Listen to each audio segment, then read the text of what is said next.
We could not ask for a more gorgeous evening here this evening in Portland. Tonight we are going to see the Rose City Rollers crown the 2019 home team champions. Who's excited for that? And before we go very much further, who's here for the very, very first time? Raise your hand.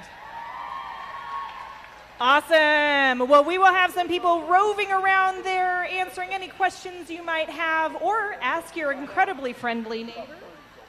Game one tonight, we will have the Guns N' Rollers take on the High Rollers, duking it out for third and fourth place. And game two, we will see the Heartless Heathers take on the Breakneck Betties for first and second. I am Nom Nom, your MC for the evening, and I am joined on the mic by HP Shovecraft and Tofurious. Before we bring out our two teams, I'd like to give a big shout out to all of our officials, skating and otherwise, led tonight by Amy Farrell Fowler and Doesn't Matter. Please give them a big round of applause. And now, to get on to the reason we are all here, let's bring out our two teams. Shove, who do you have?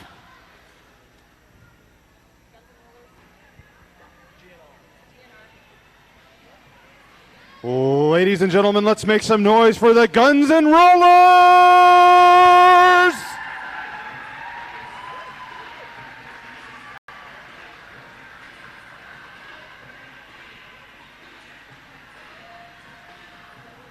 Number 0 is Zip. Number 11 is Liv Baders. Number 12 is Shenanigans. 1221 is Roller Eclipse. 136 is Katie Quick. Number 19 is Angela Death. 221 is the Hound of Badass Gervilles. 24 is Beans. 29 is Artemis Foulmouth. 31 is Lauren Forcer. 316 is Eve Van Helical. 365 is Copernicus. 516 is Irie Strider. 523 is Licorice Split. 808 is You're Gonna Be Sorry. Ladies and gentlemen, make some noise for the Guns N' Rollers!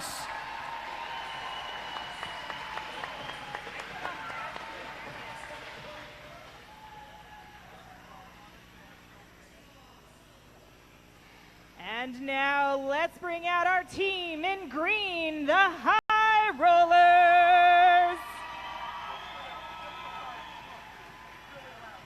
Number 00, Dakota Evans. Number 17, Voodoo Jinx. Number 1701, Shaolin Spocker. Number 1979, Lurs Lemon. Number 27, Apocalypse. Number 3, Polly Wannacracker. Number 30, Pixie. Number 360, Big Bang Fury. Number 37, Neck Punch McGillicuddy. Number 4, Rogue One. Number 5, Bridget Fahey. Number 51, Coupe de Gras. Number 63, Ruby Blitz. Number 777, Rosemary's Baby. And number 911, Mayday. Let's give it up for the High Rollers.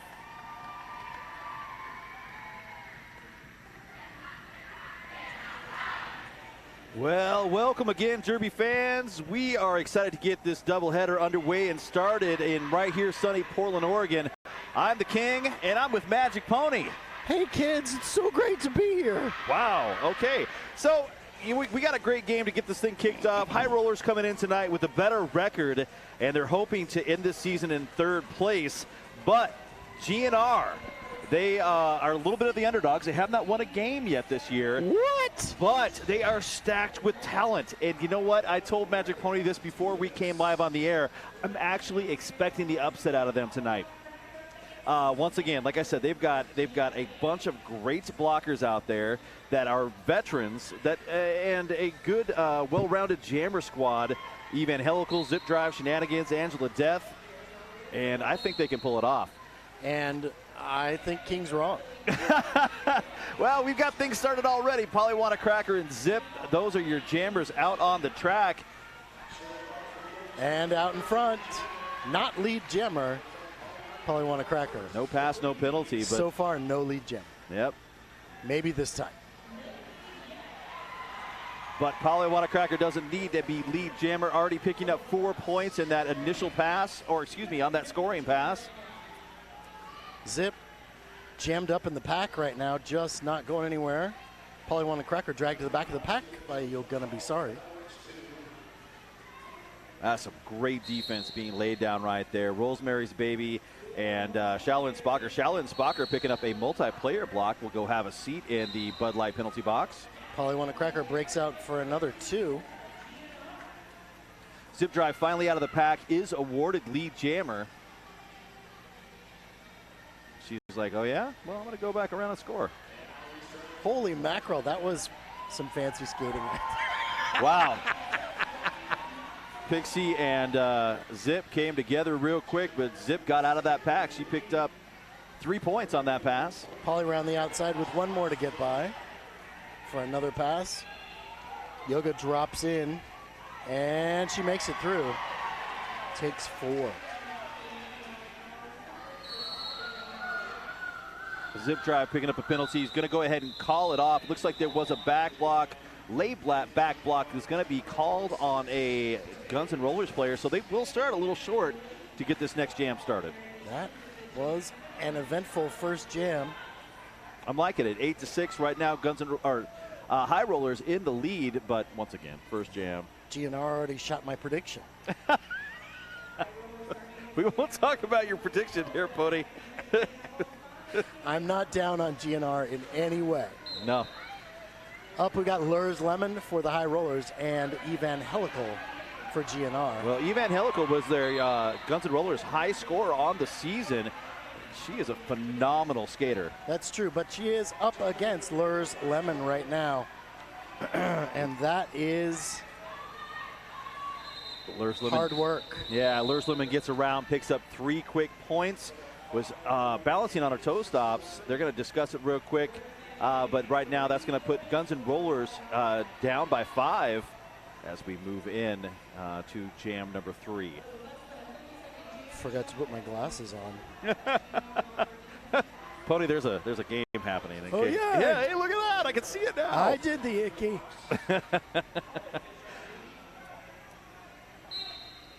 All right, Apocalypse, first time on the line up against Shenanigans. You know, I think Shenanigans is one of those outstanding skaters.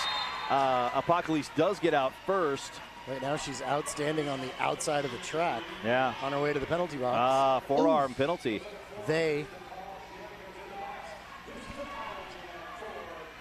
Apocalypse, Shenanigans is Apocalypse. If I can get the right names to come out of my mouth now. Who's on first? I don't know. On second? Apocalypse, though, in the power jam, trying to ricochet off of all of the opposing blockers, still stuck in there. Great penalty kill, in my opinion, from the Guns N' Rollers. GNR swarming Apocalypse. Won't even open up the straightaway. Yeah. I'm positive they've picked up all the points that they can. Yeah, and the out-of-play call. And so that is going to put 2 blockers, actually, in the penalty box for Guns N' Rollers.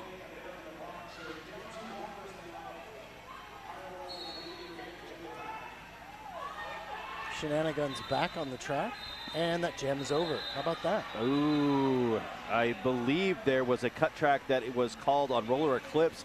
That is going to put 3 blockers down. Well, there's no room at the end, so they're going to send Roller Eclipse back out onto the track. You just have to wait for that action.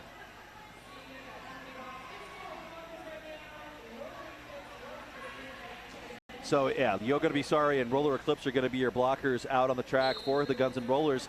And there will be a full contingency of blockers for the High Rollers. Zip up against Polywana Cracker right now. Polly breaks out, takes lead jammer. It's like Yoga on her way to the penalty box. Zip lost the helmet cover. Had to stop and put the cap back on. Multiplayer block is going to be called. That's going to be Big Bang Fury headed to the penalty box. A lot of penalties so far in this game. Oh. Zip through for another 4. Zip finally out on initial pass.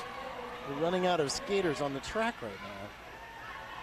Yeah, there's a mighty full Bud Light penalty box. There's 4 people right now sitting in that box. And it's a very fast pack out there as they're trying to burn some time. Yeah. Nah. Might be a plan. Those shiny helmets are really distracting.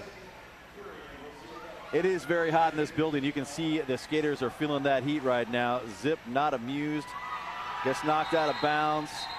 Zip through for another 4, calls it off. Actually, that's probably one of Cracker got jumped through there. I mean. Yeah, it's okay. I'm just going to blow everything.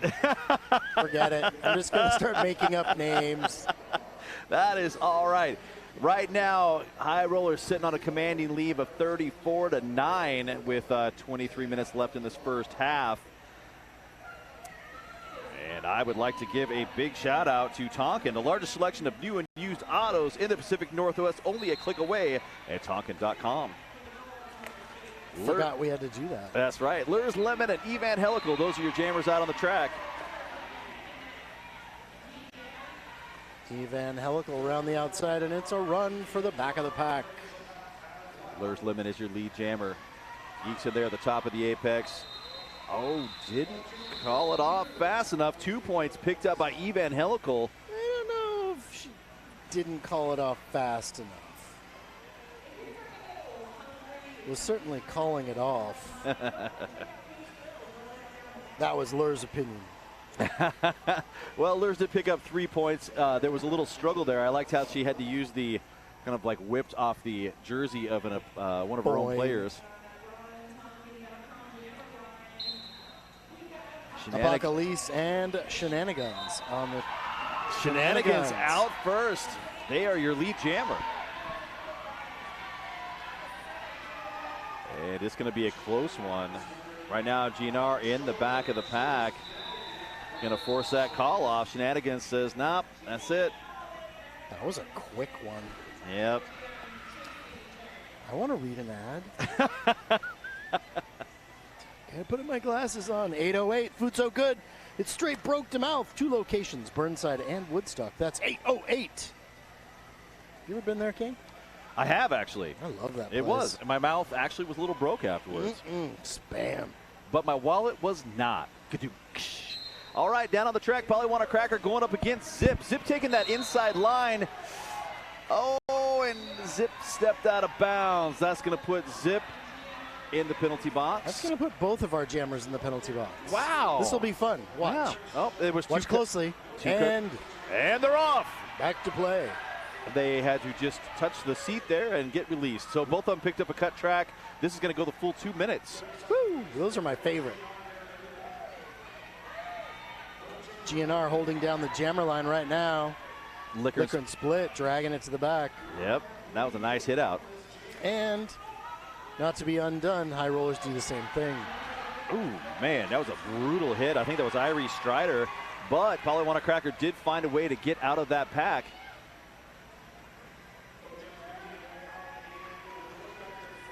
Again, GNR still in the jammer box, holding things down.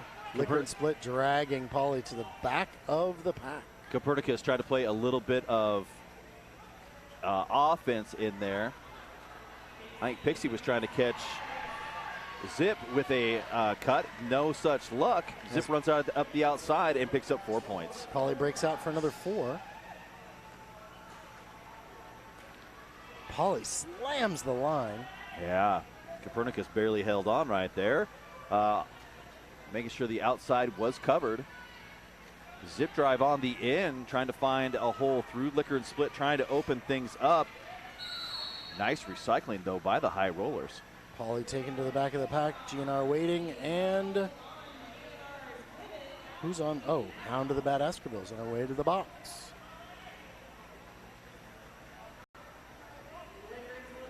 GNR not missing out on the chance to drag everybody back to the back of the pack. And that gem is in.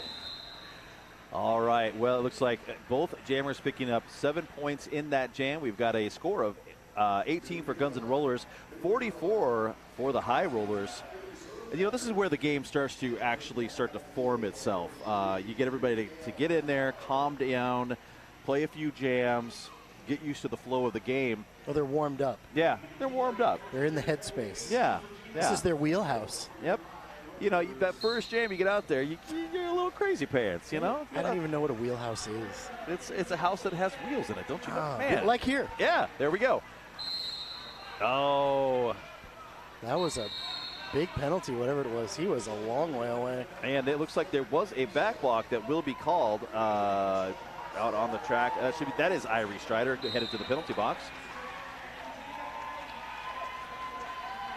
Nice hit out by Rogue One on turn 1. Liv Bader still trying to find an answer and how to get out of that pack and around that green wall. Not with that wall going. Patience. Lures Lemon racking up the points. That's 8 so far in this jam. And finally, GNR picks up lead jam and calls this jam off. Whew. I know, right? All right. Hey, I want to thank Union Wine Company. Delicious wine in a convenient can. Grab in a store near you. Can I drink that in the car? How convenient is that? Well, we're not going to condone that here on the air, but Union Wine, you can drink it in a can. That's awesome. Ruby Blitz and Evangelical. Ruby Blitz, I believe, first time on the line so far today. Going up against Evangelical. And it's Ruby Blitz breaking out for lead jammer. It's not Ruby Blitz, it's Evangelical. There you go. Evangelical's your lead jammer. Ruby Blitz is stuck in that strong wall by GNR. Evangelical tearing around the outside, shrugging off hits. Pixie tried to get out there and put a big hit and ended up on her torso. Oh! Did it work? No. Close though. Almost had some excitement there. That's a nice little turn by Evangelical. Big Bang Fury now with the star for high rollers. Big Bang Fury leveling Shaolin Spocker. Just tearing through the line. Elbow to the face did not slow down the assault. Big Bang Fury is nothing to mess with. 4 more points put up for Evangelical, who had an absolutely great jam right there. That time, high rollers did not have an answer for them. So 12 points put on the board for GNR. 56-30 is our score.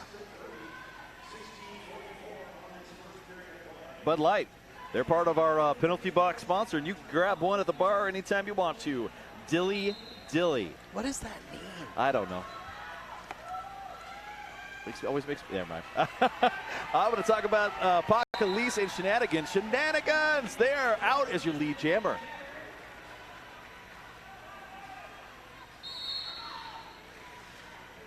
Cut track being called on Liv Baders? Liv Bader. I believe. Excuse me, that's Lauren Forcer. You are correct. I got to get my ass checked. And it does look like Rogue One also picking up a penalty. Shenanigans with a fantastic move at the top of the apex, whipping their body around to pick up those 4 points.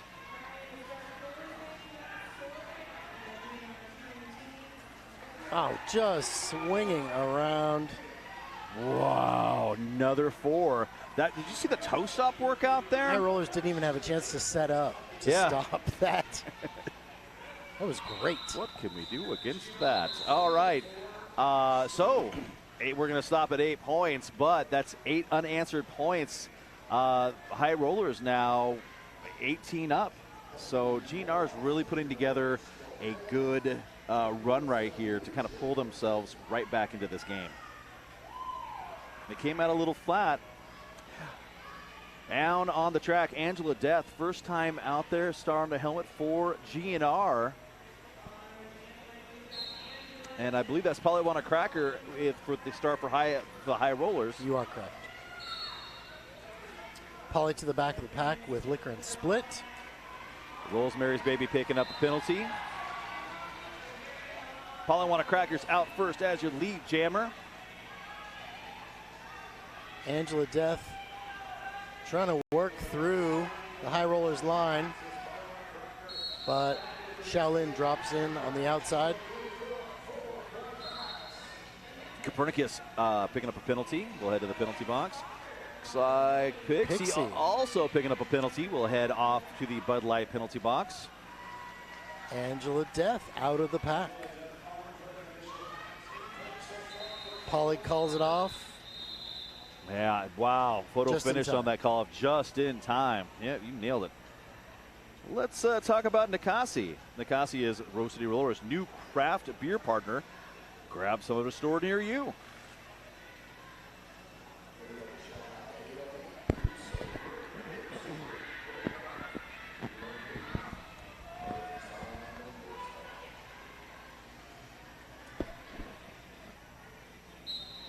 Zip and Lurs Lemon down on the line. Lurs Lemon is a actual rookie.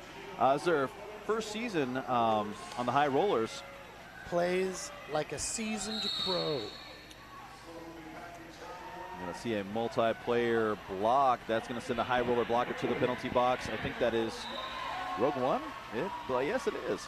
Lurs Lemon having a tough time breaking through the pack right now. And Zip is out first as your lead jammer. Lurs out. Zip. Whoa, Big Bang Fury with a good hit to the inside. Wow, hey, that was brutal. There was something happening right there. There was a penalty at the end of it. You're going to be sorry he's headed to the box, but I think the refs wanted to talk about something. There was some, but I think the hit came from a teammate and not an opposing blocker. Well, it's a heated exchange. Trying to play some offense, and you end up playing it on your own.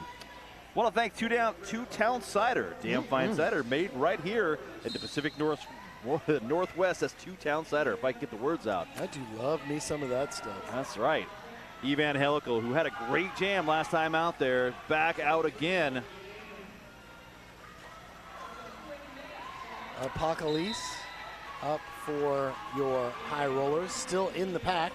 Evangelical is out as your lead jammer. GNR so far playing a really good offensive game. Yeah. Oh, and there is a cut track on Evangelical. Not expected.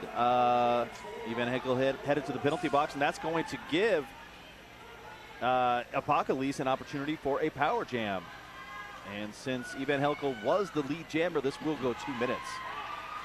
Oh, and the rarely seen Shaolin Jammer. Shaolin Spocker is in a power jam right now.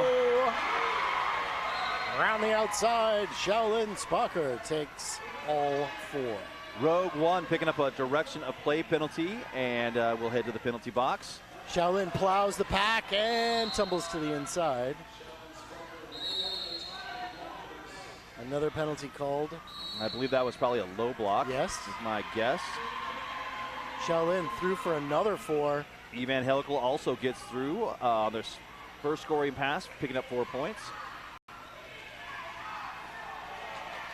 Shaolin down on the outside.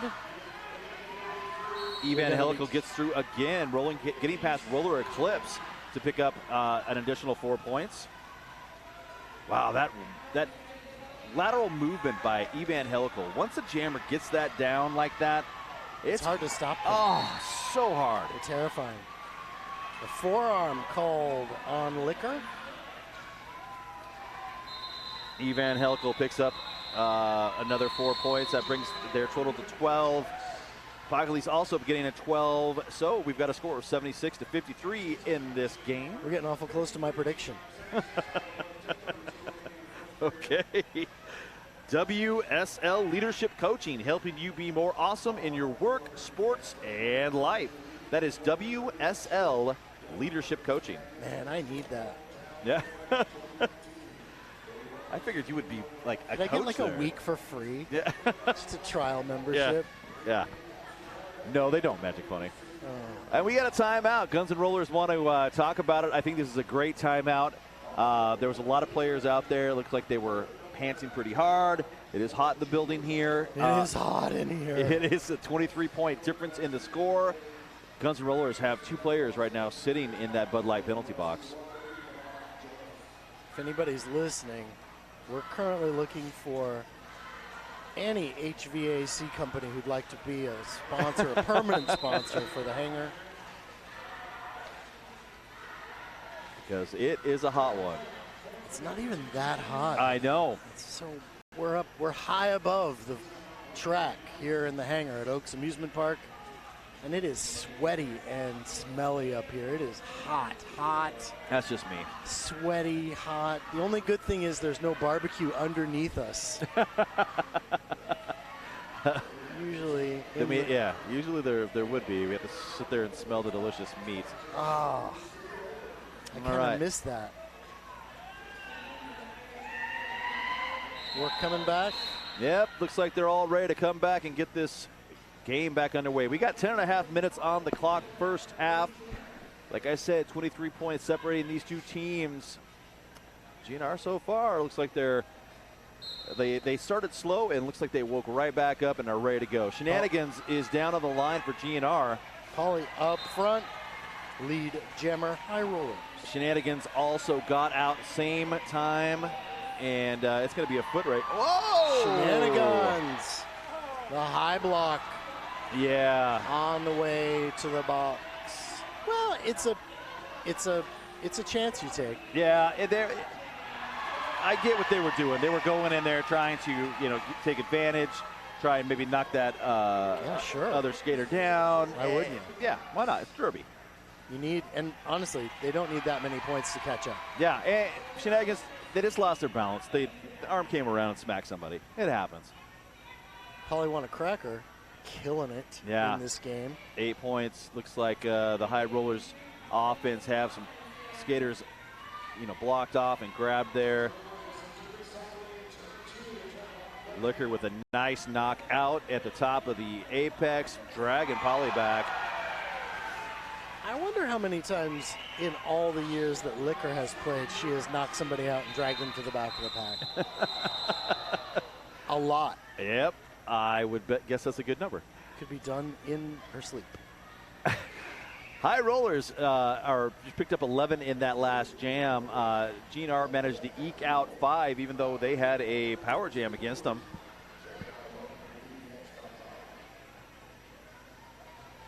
So far, very exciting game. I'm really digging what we're doing.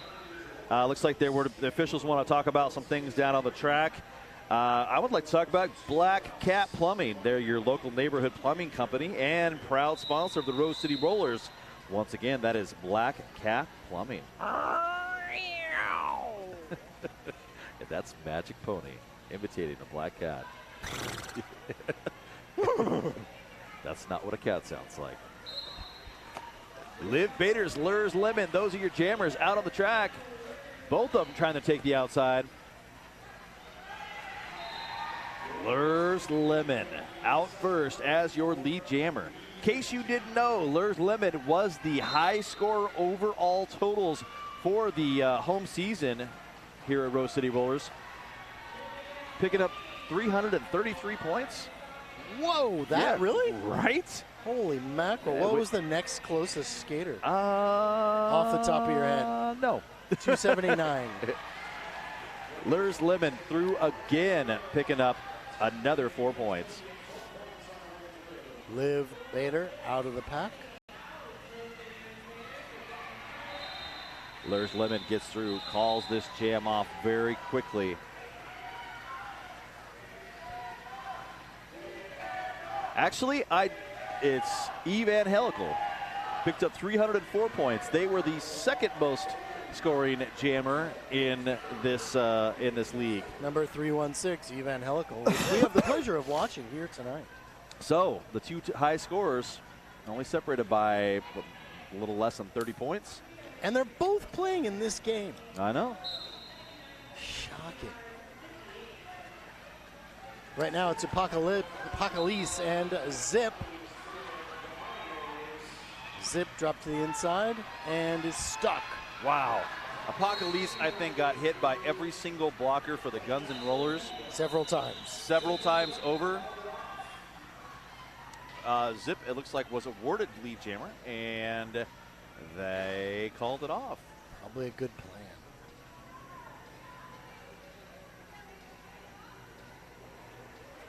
Speaking of Evangelical is again down on the track, ready to be jammer.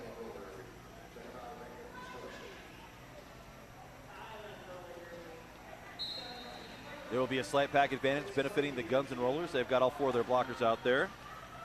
Evangelical up front with Shaolin. And Rosemary's Baby. Yeah, those are two blockers you just don't want to really mess with. No. She pushes him out and holds it together. Lead jammer goes to GNR. Polywana Cracker right now stuck behind a very formidable GNR wall. Holy mackerel. That was, I think, that was Dakota Evans, another Yes. rookie here, who came in with a gigantic smack. Evangelical right now stuck at the pivot line.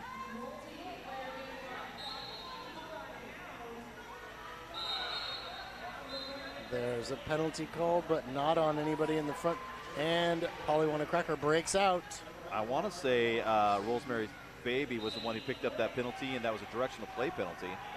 There goes another one. Polywana Cracker does get through, picks up 4 points, almost caught them all looking the wrong way. High rollers break 100. Poly through with no opposition. We're running out of skaters on the track again. Yep. Copernicus picking up a penalty, going to go have a seat in that Bud Light penalty box. It's the heat. That's what it is. It must be. Everybody loses their mind. Nice hit out of Bad Askerville, and Liquor and Split are your two blockers out there. Out of play was called. Liquor and Split now trying to run up. Oh, and how did Poly stay in bounds on that inside line is beyond me, but 4 points picked up on that pass. Amazing.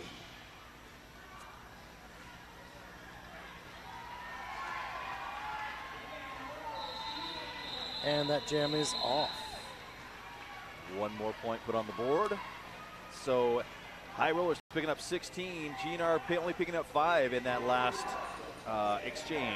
Buffalo Gap, John's Landing's favorite eatery and saloon. That's the Buffalo Gap. The crowd going mad with GNR chants right now.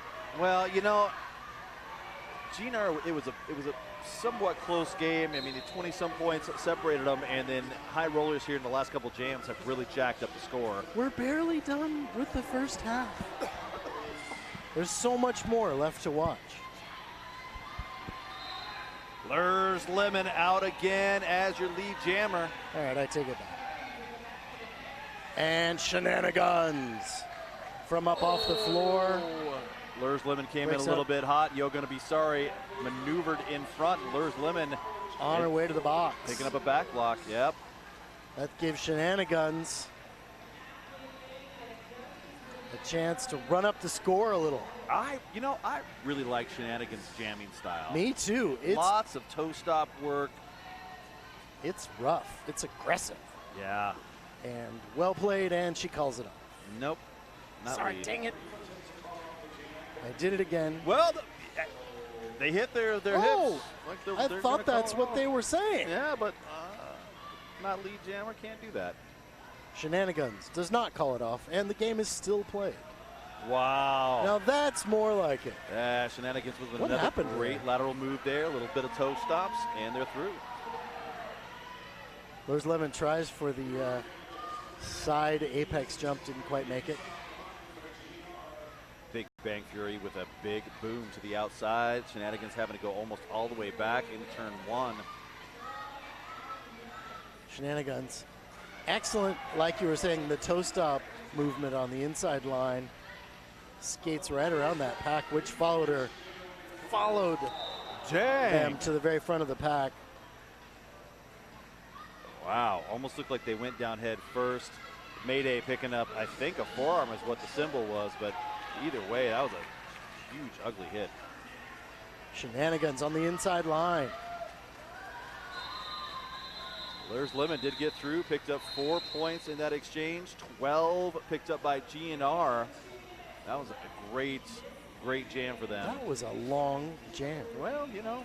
2 minutes is forever in this heat.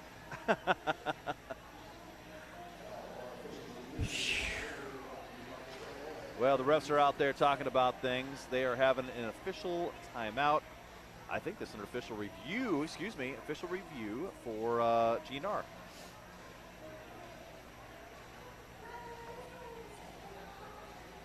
Deb counts Tabor. Moving to Portland, let Deb at welcome to PDX.com help you find your home. Deb counts Tabor. Do we do this? Really? You know, One of our games. Be sure to hashtag RCR sponsor. GNR is contesting the lack of an illegal reentry call on Green Jammer 1975 as a result of them coming from the penalty box and entering the front engagement zone. so question, did you see that Magic Pony? Yeah, I did. I was just talking about it. You weren't listening, were you? I said I ignore you often. that looked like an illegal reentry to me. And normally on a house call, we wouldn't be allowed to say a thing like that. But I was saying that just didn't look right. I bet GNR is not going to like that. And here we are. And here we are.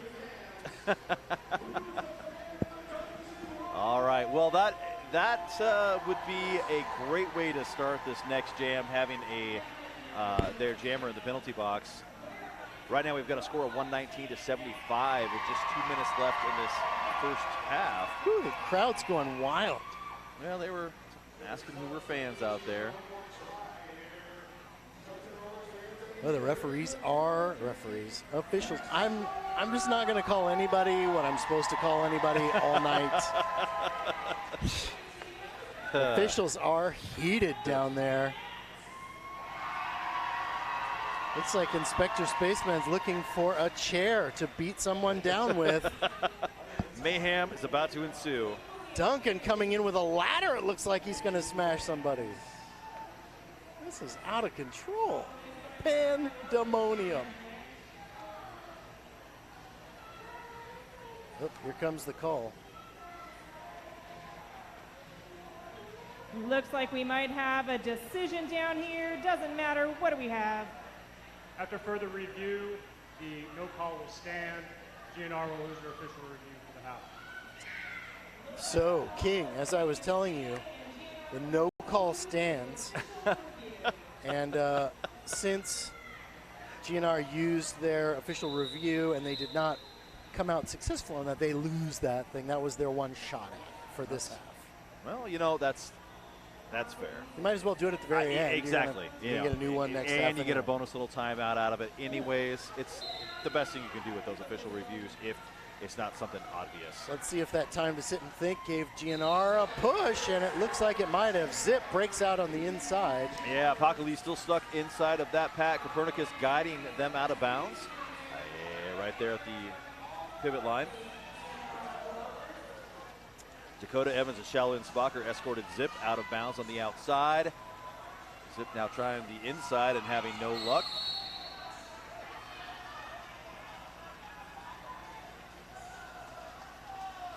Zip gets out, picks up 5 points. Excuse me, make that 4. What am I saying? Okay, 4. Yeah, only 4. But the ref put the hand in the air. Yeah, I know. Sometimes. What? And they're not refs; they're officials. If you yeah, Copernicus with a nice hit to the inside. That is going to make Apocalypse go ahead and have to start again. Zip stuck in that wall. Shally and Spockers got a great move there that they held on to them. Zip getting knocked back. Going to go ahead and call it off. 55 seconds left in regulation play. 123-82 High Rollers. In this, the first game of a doubleheader at the end of the season. Season 19. Season 25. Season 14. Is that correct? Lowry's some number. RCR, the greatest roller derby league on earth. And if you don't agree with me, well, you can just fight me. Well, we do have an official timeout on the floor, and they're adjusting the time on the clock right now. It says 56 seconds, and I think they've finally got it right. I'm going to be interested to see what the High Rollers are going to use their official review this half on. Sometimes people don't use them. Well, you can use them, and you can just use them as a timeout. You can just say sure. official, and then you walk out there and tell the official, hey, I just want a timeout. I've seen lots of people not use them at all. Yeah, and that's a waste. It is, sort of. I mean, if you want to look at it that way. Yeah, Oh, here comes. Rollers are requesting a misconduct penalty on Black 533 for language as a result of going into the penalty box. Oh, somebody. So, King, how's it feel to have a misconduct penalty called on you? It How dare they? It wasn't me. Oh, I thought it was you. I couldn't Oh, no. understand a thing you were saying. Oh, no. It was on 523. They want a misconduct penalty for the language. That would be liquor and split. I don't think she's ever used foul language before. Language? Liquor? Come on. Uh, I mean, liquor? I can't even. My stars and garters. I know. She's so angelic. I just can't envision her using comes. At foul least for a language. couple of minutes into halftime. The beautiful There will tones be a of very nom nom. exciting After announcement review, that could with the affect you. penalty box manager, the no call will stand. High Rollers will lose their official review for the half. High Rollers also losing their official Well, review. They didn't win that one, but I think the official would have to hear the foul language. So no obstruction, Yeah. no collusion. All right. I mean, no foul language. There we go. There it is. That's what it is. Well, everybody is out on the track and ready to go. Evangelical is your jammer, and out first. That's Liquor Polly won a cracker for the High Rollers. Pauly swings to the inside, round the outside. GNR just could not get a handle on it. And that was a great move. That hole Beautiful. where you slide, your butt's aiming in a certain direction where you want to go, and you drop that toe stop and start running. Same thing over again. Just such a great Can't move. stop a thing like that. Nah. Can only hope to contain it. That Pauly Wanacracker is a pretty good skater. Yeah. Well, Liquor ended up with the star. They did a quick star pass for the Guns N' Rollers. Liquor ended up with that star. Did not get any points. There was a quick call off by Pauly in that jam. And it looks like intermission. We're at intermission. High Rollers right now still in the lead. They've got a score of 133. Guns N' Rollers are at 82, and we're going to be back in about 15 minutes. Okay. All right. See you guys in a few.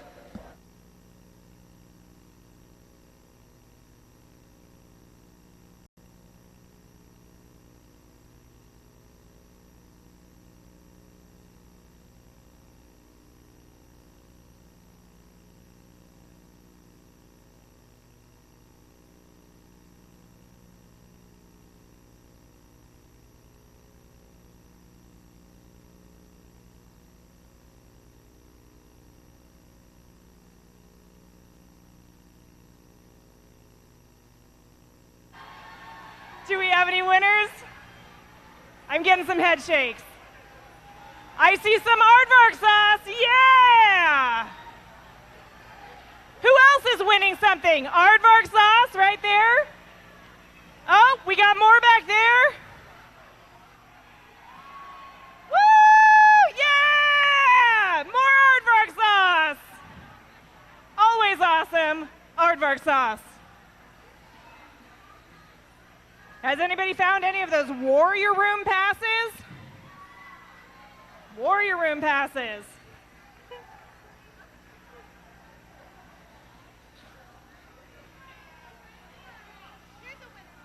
There seems to be somebody fingering some aardvark sauce. Yeah! There's a lot more. People aren't nearly as excited about aardvark sauce as they should be. Or Warrior Room passes.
Did we have any winners over in this section? Did y'all check under your seats?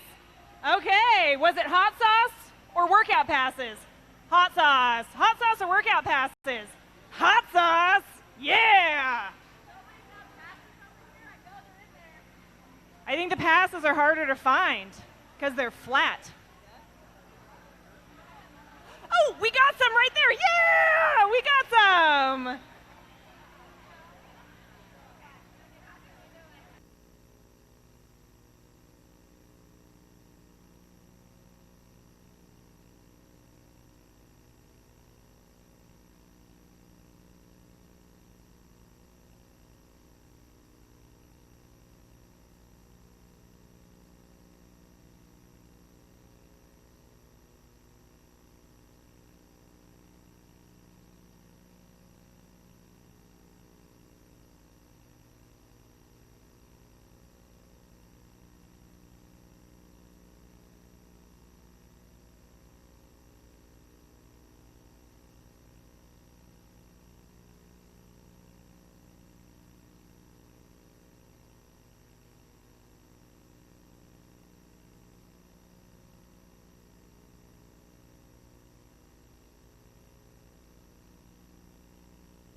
you're on. We're Live. back. That's right. We are back in action, and the skaters are still on the track. I don't think they realize time has expired on their intermission, and they need to get out there. There we go. I'm not seeing it. Dakota Evans, Pixie, Shaolin Spocker, and Rosemary's Baby. They know what time it is. He's working the web stream tonight. We've got the magical Pony Power Hour and the King. What's up? Wow, we just got plugged from behind. That was, Dude, I know. language. Phrasing. All right. Wow. And if you guys missed out at home, We had a magical first half. yeah, well, and Nom Nom, he was the MC tonight, running the house, or everybody in the house here, is mighty sparkly. I decided it was too damn hot to be sparkly today, I was going to wear that outfit. and you would have looked fabulous.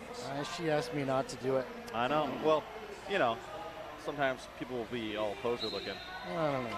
All right, and we're off. Oh, the game is back on. Lurs, Lemon, and Zip, they are down on the track as your jammers. Lurs, Lemon around the outside, holding on with toe stops, and Lurs, Lemon is your lead jammer. Zip still stuck in the pack right now, trying to work things out with Shaolin Spocker and Dakota Evans. Wow. Lurs, Lemon again out, picking up 4 points.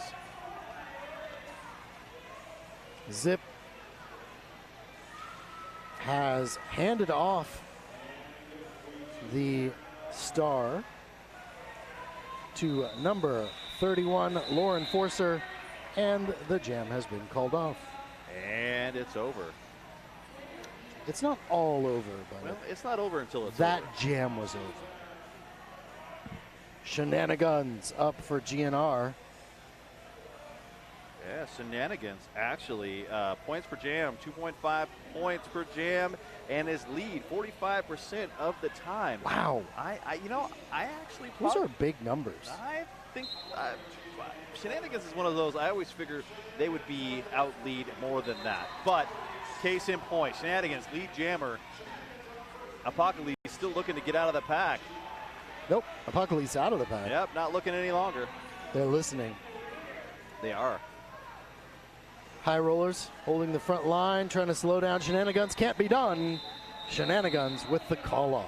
And there it is, another 4 points being put up by GNR. They're now up to 86 points in this jam. Oh, I could read it. Yeah, how about Echo Construction? The friendly people at Echo Construction love custom home building, remodels, and a roller derby. Thank you, Echo Construction. Angela Death out there. Polywana Cracker is the jammer for the high rollers. Angela Death, taken out of bounds by Shaolin Spocker. Up front. Oh, I know what's going on up front. You just said. Angela Death picking up a cut out on the track. That leaves only Polywana Cracker on the track in a power jam. High rollers drop in and try to scrape some blockers off their jammer. Oh, that was Holding it together up front. and that was a really nice hit out right there. Irie Strider taking out Polywana Cracker. Irie Strider has had a super game. Her blocking overall has been just phenomenal. Right now working with Yoga. High rollers drop in to try to break things up. Angela Death serve time and is back in the pack. Dakota Evans taken down Angela Death. Pixie tripping nonchalantly over the top of Angela. Right now, pretty much everybody from High Rollers holding down Angela. And Angela Death dropped to the outside, recycled to the back of the pack. Penalties galore going off. Polywana Cracker getting a forearm call. This is going to go the full 2 minutes. I got to say, GNR's defense in this last jam has looked phenomenal. That was a penalty kill. Yeah. Yeah. Angela Death. I agree. Yeah. Yeah. Angela Death still trying to get out on initial. And, you know, that being said, I mean, It is. the High Rollers defense is also looking incredible. That is a rough lineup to be fighting. And that jams off. Hey, we'd like to tell you about Secret Aardvark, the Yeah. local flavor that kicks you in the mouth. Wow. Boot to the head, Secret Aardvark. Roadhouse. You know, they just gave some Secret Aardvark away here. A ton of it. A ton of it.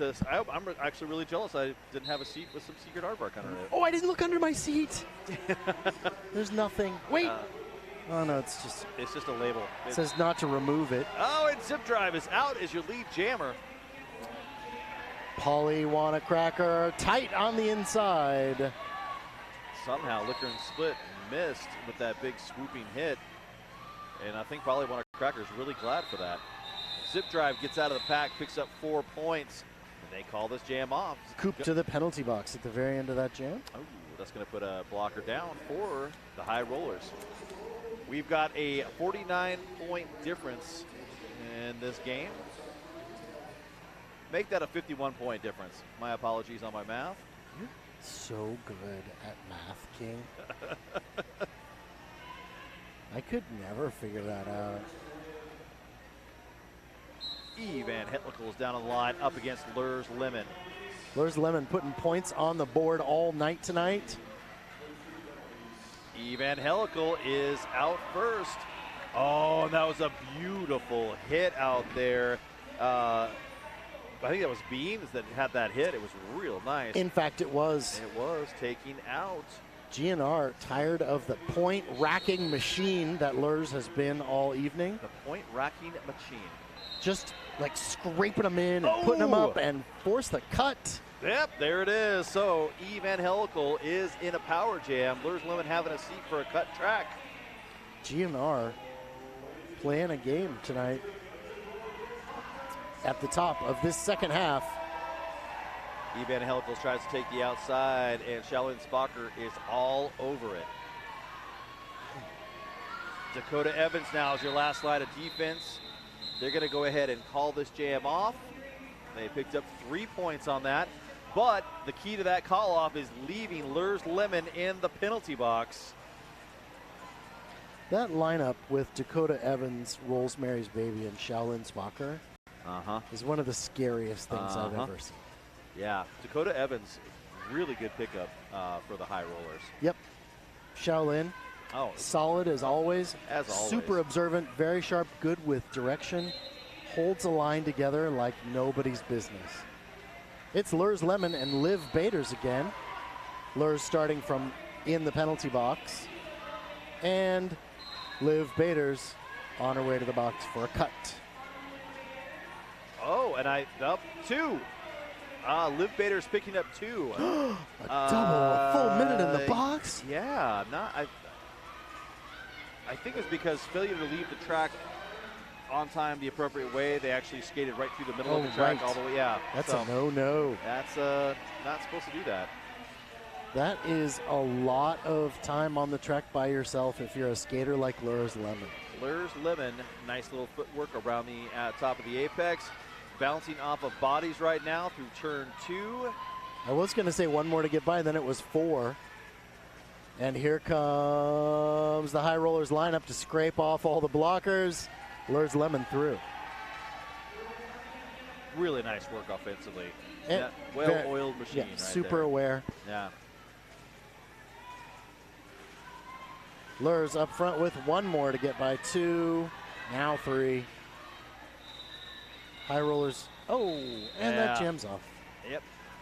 Just a little late. Had they called that a little quicker, they could have started a power jam. But that's okay. True. You know, you got 8 points out of it. I think it's a win.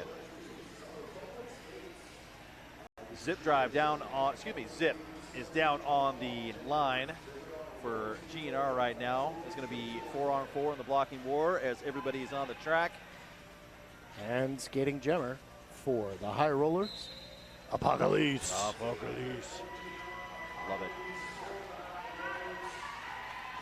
Ooh, Zip making her way. Excuse me. Yep, trying to find through the straightaway. Everybody still bouncing off. Yoga bridging out as far as they can, and they had to let her go. Apocalypse is out as your lead jammer. Zip still struggling to get through. Roller Eclipse did a great job playing offense, but was unable to get Zip past the high rollers. And now we are in a power jam. An unusual hit out there, and that's going to put Apocalypse in the penalty box. Zip ready for this. Shaolin on the outside. Dang. Shaolin on the inside. Wow. And Shaolin Spocker, that was a brutal hit. Not about brutal, but well placed. And okay, brutal. Now Coop with another nice, excuse me, that's not Coop, that's Pixie. Yep. Pixie with a nice move to the inside, taking out Zip. Zip having to come back here. I'm going to rack this up as a penalty kill. Yeah, totally, dude. Absolutely. As Apocalypse just got through after serving time with the penalty box and picks up 4 points. Apocalypse, like no one was there. I like the way Apocalypse wears the start, kind of a jaunty angle. Yeah. Oh! Beans with a nice hit out. I believe, yeah, got the karate chop. It worked. Yeah. On our way to the penalty box. Zip now out, finally picking up 4 points. And I don't think she'll have enough to get back into that pack, and does not. Trying to put the gas on at the last second. They're not soon enough. Yep, 11-4 was a point scoring differential in that jam, 59 to 101.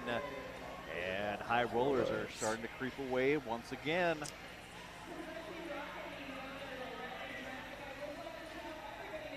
Shenanigans again down on the line. And I think that is Polly that I'm seeing. It is. Shenanigans. Shenanigans is out first. Polly is in front, though.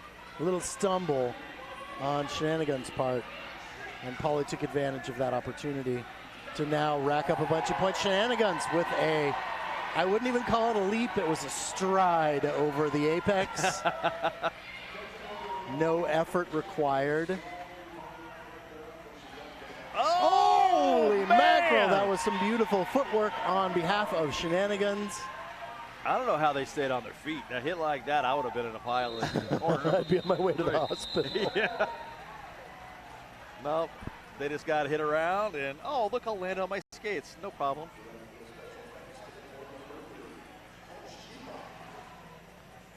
We'd like to thank the Portland Mercury, Shebop, and My Optic Optometry. Oh, that's I go there. Really? Yeah, do I get a discount or anything? Because I'm going to have to ask. They're super great. If you need glasses or any of that stuff, I love those folks. Lurs Levin and Evangelical. These are the two high scorers of the season out on the track, going up against each other with the stars on their helmets.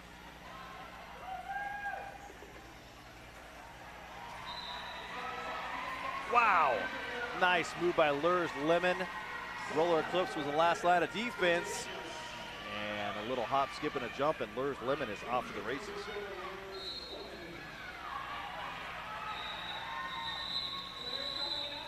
Lurs Levin grabbing 4 more at the very end of that jam. That was a great way to do it. Called it off right as Evangelical was about to enter. Shaolin and Spocker picking up a penalty towards the end of that jam, and so the high rollers will start down a blocker.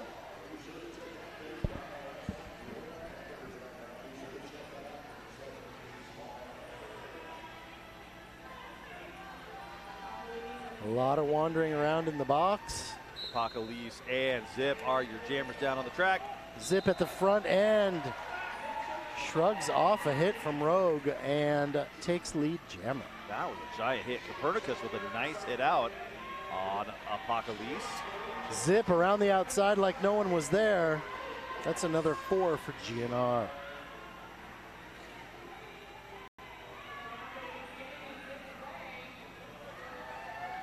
both. Big Bang Fury. That was a great escort in by Apocalypse.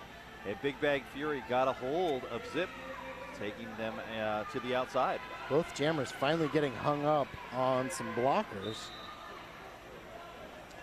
Shaolin back on the track. Wow, there was a really awkward fall right there at the pivot line. Yeah, and that's going to put a blocker for the Guns N' Rollers in the penalty box. It almost like there was a hit from the jammer, though. I'm kind of shocked that it was called that way.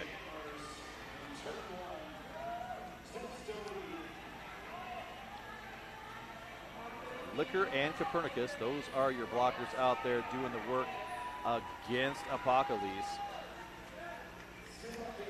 Apocalypse on the outside, Liquor there to meet her. I'm predicting a penalty on that one, possibly a high block. Yeah, that was forearm to the face. Wow. I don't think it was. Yeah, there's going to be an official review. They're doing all kinds of finger signs down there. Yeah, I'm going to refrain from saying a whole bunch of what I'm thinking, but what I saw, there was a nice big hit.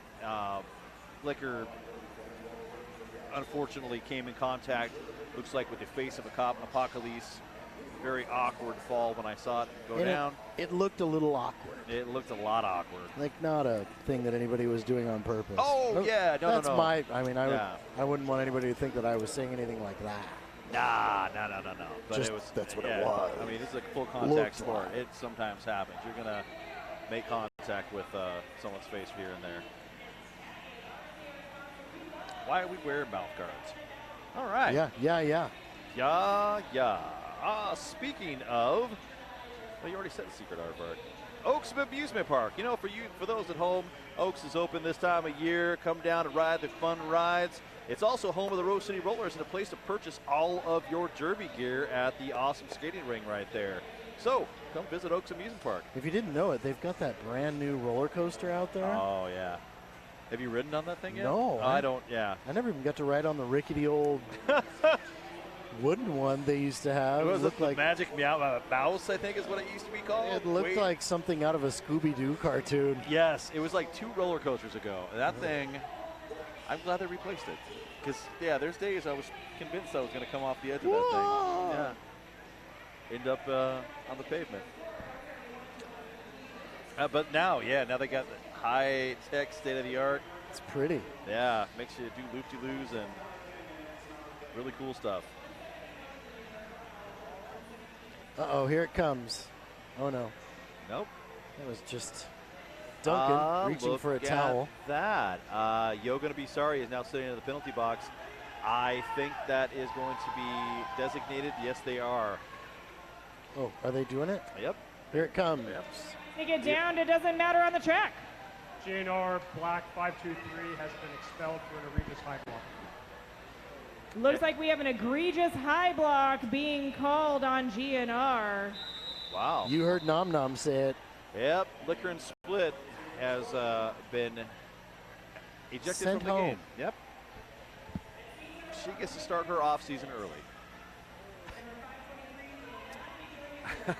We got 15 minutes left in this game. It is 171 to 117. Shenanigans, if probably want to cracker all your jammers down on the track. Shenanigans down on the outside. Backflip style. That was a nice hit. I think that was Ivory Strider with that nice hit. Everybody skating backwards. Shenanigans back on the track. Ooh. Shenanigans powers through on the inside. That was a great move. You know, if you just keep moving your feet, sometimes that's all it takes. Just power your way through it.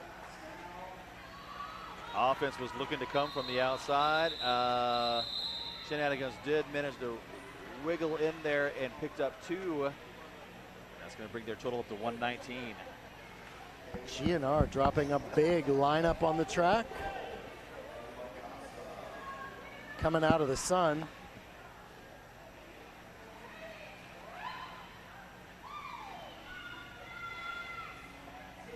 We're going to see Evangelical and Lurs Lemon as soon as the official timeout is done. I think the jams I've liked the most tonight have been these Lurs Lemon Evangelical jams.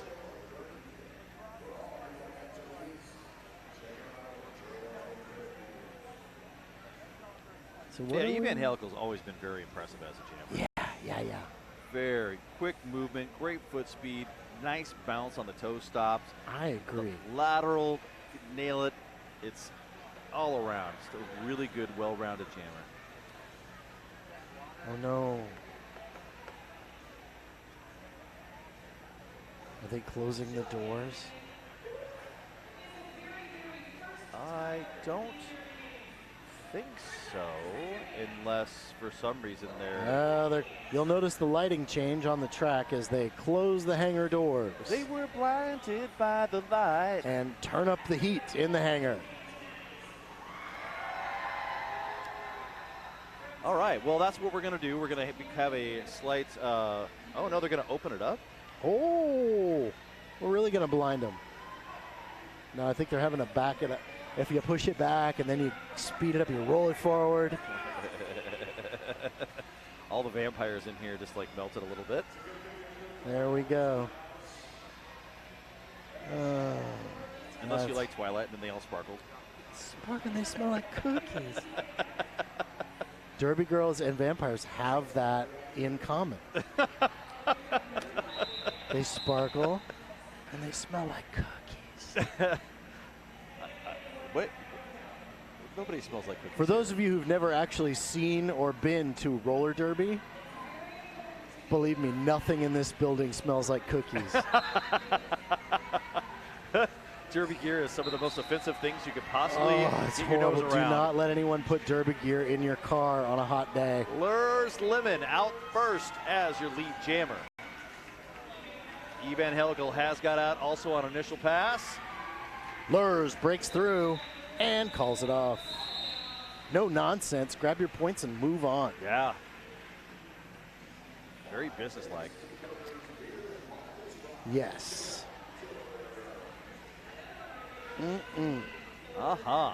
We are going to see Zip on the line for GNR. They will be going up against someone I cannot see from my vantage point. I do want to say, is that Ruby Blitz? That is Ruby Blitz.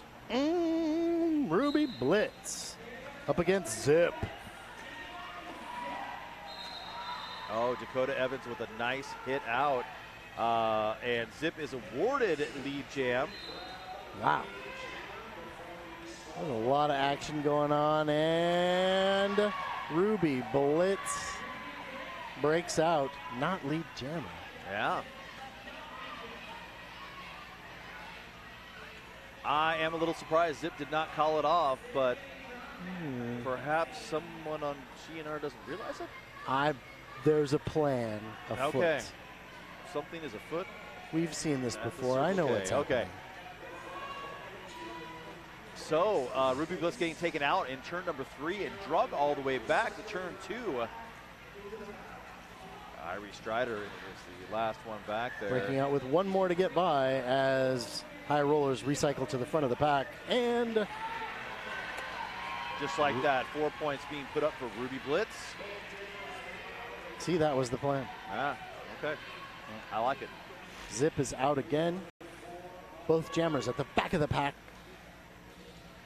Rosemary's Baby with a very nice hit out in turn 3 on Zip. High Rollers drop the hard-hitting line on Zip. I hate to say it, Zip does not look like they are having very much fun with this High Rollers line right now. Nobody has fun with that line. No. I mean, the High Rollers probably do. Zip breaks out. Yeah, and I'm gonna give that those points to Artemis Foulmouth for great offense. Yes.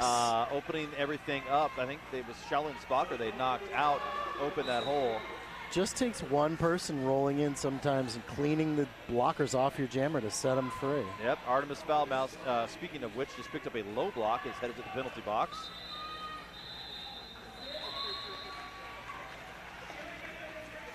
Ooh. So with that, 4 more points put on the board for the High Rollers. It's going to be a grand total of 8, bringing their total to 183 with just under 11 minutes left. Left turn clothing. There are Wheels of Justice and a High Rollers sponsor, where fashion meets function. It's Left Turn Clothing.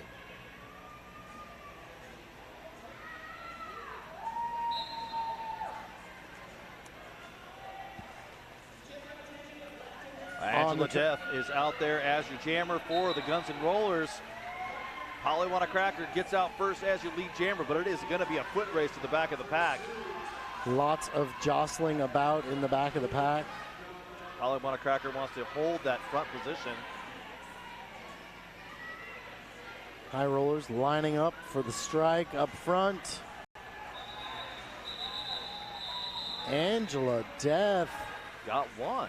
Picked up one. I think I might have called it different. I might have shot a little more points, but that's okay. You know, hey, we're up here, they're down there. I'm sure they saw what they. It's so hot up here. I can't. I'm hallucinating.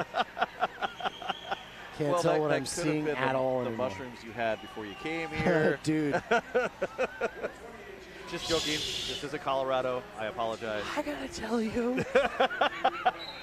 I didn't know there were so many rabbits in this game.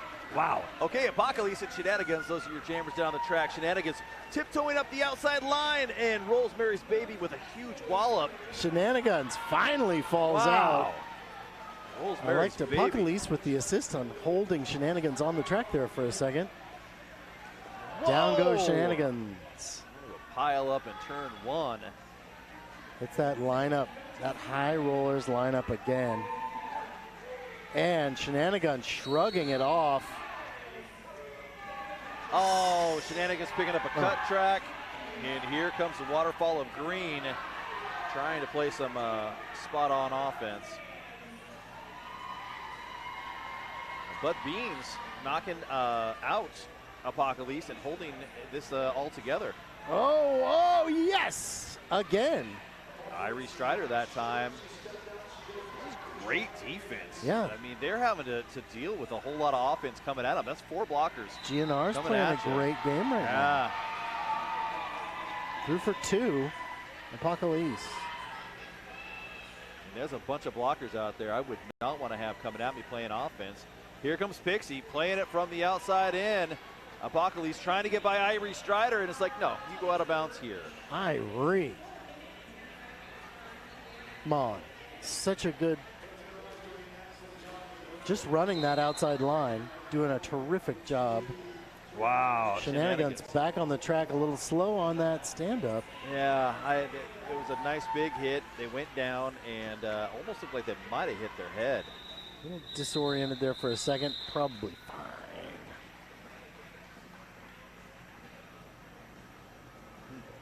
Well, that was a little intense. I hope that they are okay out there. You know, I would like to thank Jam on Hawthorne. Visit Portland's best brunch spot and new Rose City Rollers sponsor. That is Jam on Hawthorne. Have you been there, King? I have not. I have. Really? It's super.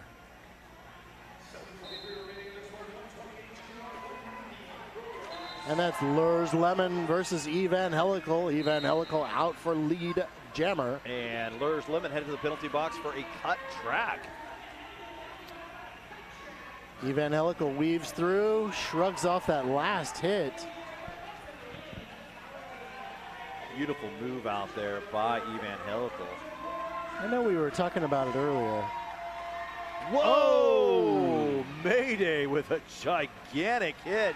Sent Evangelical flying the wrong direction. Holy mackerel. Copernicus holding the line on the outside, trying to keep High Rollers off her blocker. Big Evangelical. Bang. Yeah, Big Bang Fury and Pixie thought they had knocked Evangelical out of bounds on the inside. Evangelical only went down with one arm, which you know you can land out of bounds with that one arm. It was close. Yeah, it was close. It really was. Multiplayer block being called. Rogue One, I believe. Got that is correct. Yeah. 4 more points put on the board for Evangelical. That's 12 in that jam. Whew. Yeah. Give Evangelical a power jam and look what they can do.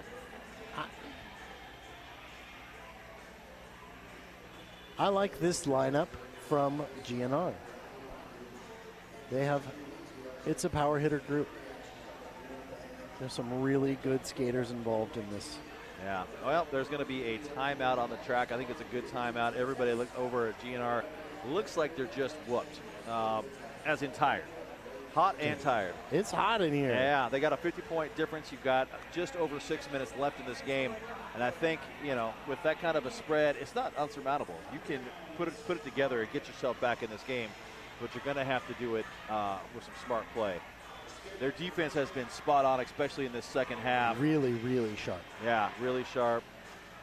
High rollers haven't been able to really pull away. And I'd like to see what they're going to do here in this last 6 minutes.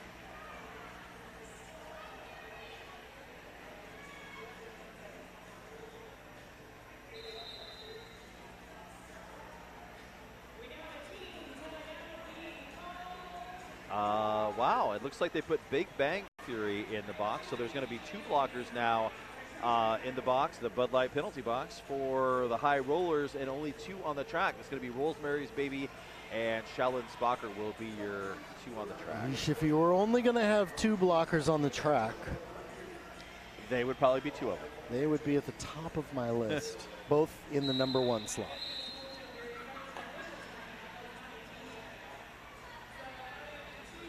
Let's see how GNR deals with this. Is that Liv Baders and Polywana Crackers, who we got down on the line for our jammers in this jam. Wow! Polywana Cracker, I don't know how they eked by on the outside, but they are your lead.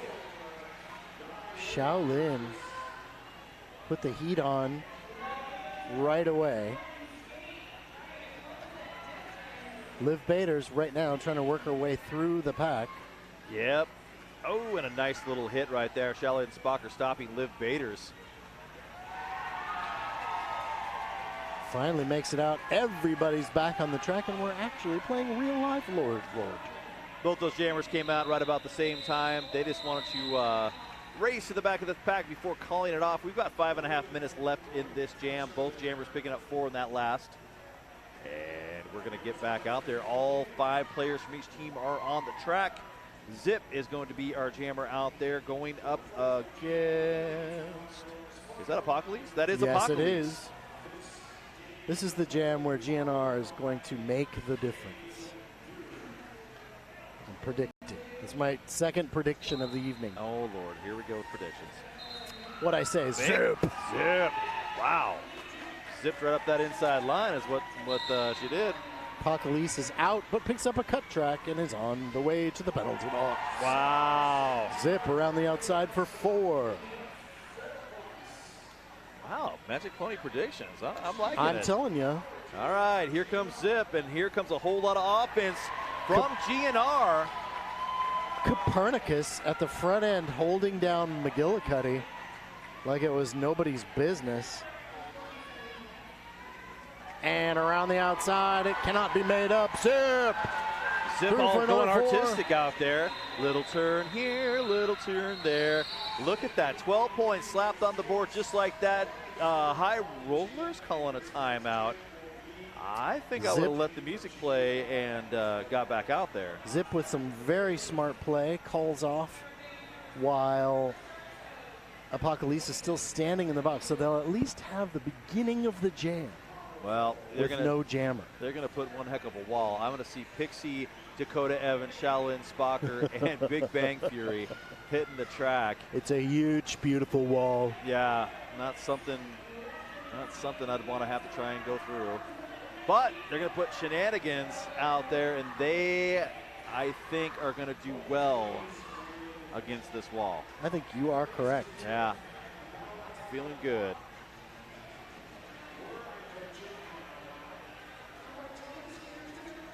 So coming up next, for those of you who are awaiting the big event, in case you didn't know, there's more? Yeah, doubleheader championship is going to be next. The Breakneck Betties are going to be taking on the High Rollers. Breakneck Betties, of course, they won last year as they were the home season champions, and they are back in it again this year. But Heartless Heathers are going to give them a run for their money, in my opinion. Shenanigans down on the outside right at the start. And Apocalypse on the drive. Schalensbacher picking up a penalty. Shenanigans breaks out and takes lead jammer. And Apocalypse does finally get out of the pack. That was a rough pack. Yeah. Ooh, Holy mackerel, shrugging off that huge hit. You know, oh my That was gosh. a pair of huge hits.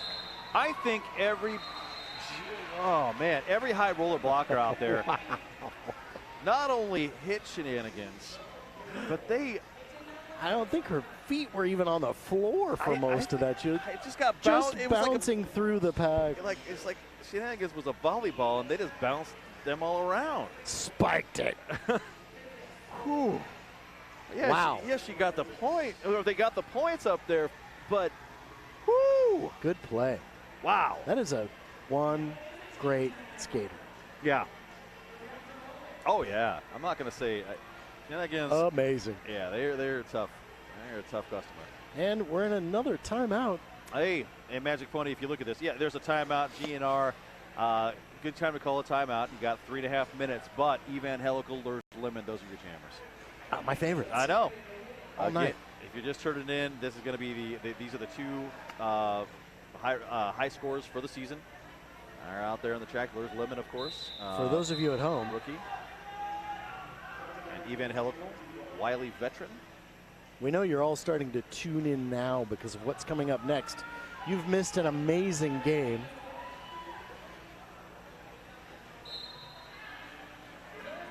Evangelical getting a little bit of help from Copernicus.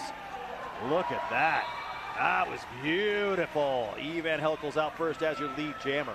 GNR doing a great job holding down Lurs Lemon for the beginning of this jam as Evangelical starts to rack up some points. Yeah, and there was another great move. Katie Quick was out there playing a little bit of offense. 4 more points put on the board for Evangelical. Shaolin back on the track from a short stay in the penalty box. Mayday just picked up a penalty. Evangelical just came in. Looks like Lurs Lemon gave them a push forward. Lurs Lemon picking up a penalty, basically putting them in the penalty box. Illegal contact is what's going to be called, and that is, yeah. Evangelical taking advantage of the time on the track, calls it off. Wow. Wow, 12 points being put up, and that's a smart call. That was good. Yeah, they're going to start in a power jam. And GNR honestly, with 2 minutes and 15 seconds left in this game, 26 points. within striking distance of taking this game. 26 points. This could be a great last 2 minutes. You know, earlier this season, these two teams did meet, and GNR actually was ahead, and it was the high rollers that had to come back at the very last jam and pull it off. So anything could happen. You can't tell me that GNR doesn't remember that. They don't still feel that sting a little bit. It could go either way. And they would love to have another whack at this team. This game's not over yet. Yeah. I can't think of any others. Right. From the previous matchup, speaking of which, Lurs Lemon had 75 points last time these two teams met. Whoa! Zip, who's on the track right now, had 50 last time these teams met. Evangelical had 41. So this ought to be a good one right here. They're starting up at the pivot line. 2 blockers right now are all that. 3 blockers are out there for the high rollers. And Zip on the track all alone. Right now on the run on the inside. Stopped up through the middle. 2 more to get by. On the run, lead jammer goes to Zip. That was a nice quick move by Zip to get through those jammers, or blockers. Lurs Lemon back on the track from the penalty box. Breaks out, is on a scoring pass. Zip trying to take the outside. I think No, only picking up 2 of the points out there. So that is going to bring him within 24. Is right. Might have used my timeout right now to put a stop to this clock. Because time keeps on ticking into the future. What time is it? Polywana Cracker and Shenanigans. Shenanigans back out there again. Polywana Cracker was playing defense, quickly went back to offense mode, and Polywana Cracker's your lead jammer. That is smart. Shenanigans right now up against the entire lineup. McGillicuddy. Yeah, Copernicus was out there actually playing some offense, and Shenanigans was unable to take advantage of it. Pauly shrugging off Copernicus. Pauly through for another 4. Shenanigans still trying to break out of the pack. Down on the outside.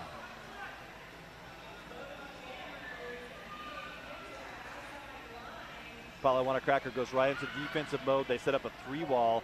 Polywana Cracker, that's a smart move. You don't need to keep scoring at this point. You just need to hold on for another 15 seconds. Pauly not afraid to take a swing at it.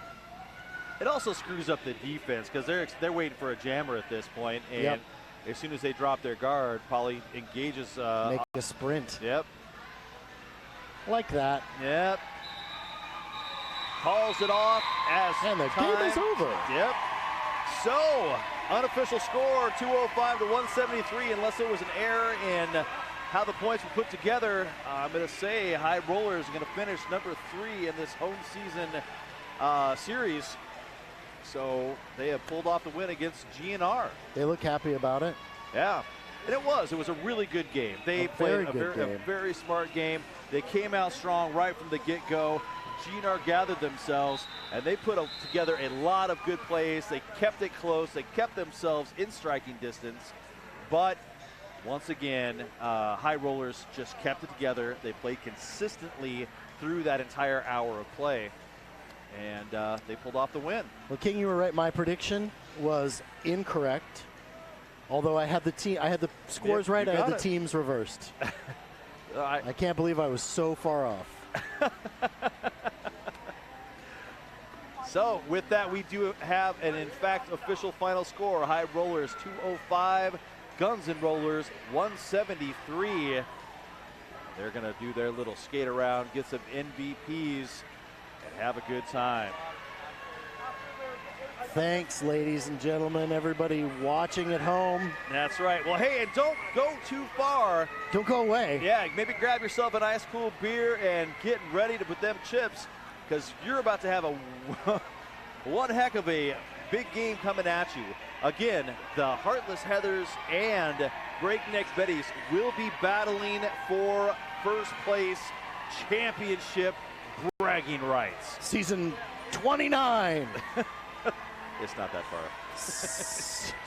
What's I can't remember. Is it 15?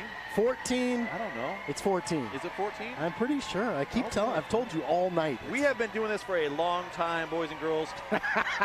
So, folks, we really have. Fun fact, yeah, we have been around a mighty long time, and one season blends into another sometimes in our own little brains.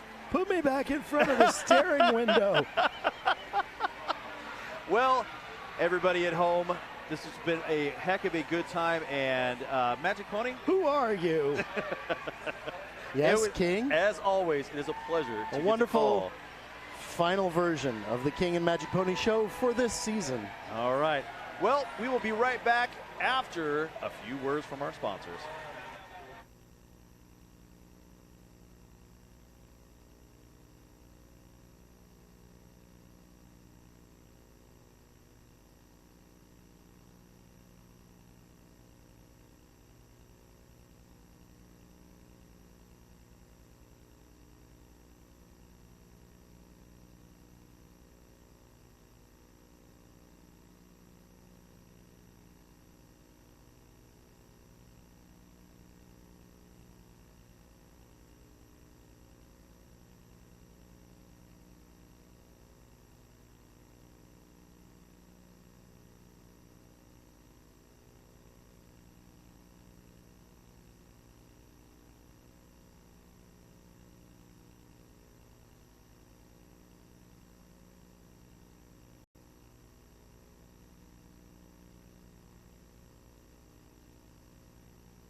And MVP blocker, Katie Quick.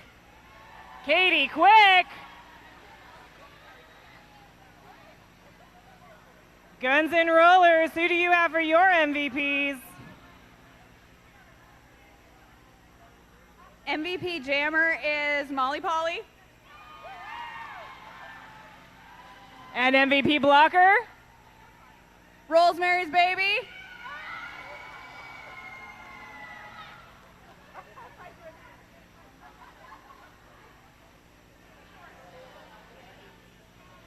Thank you very much to these two amazing teams. Make sure you go get a refreshment, a bite to eat, and stick around for our next game.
Chica.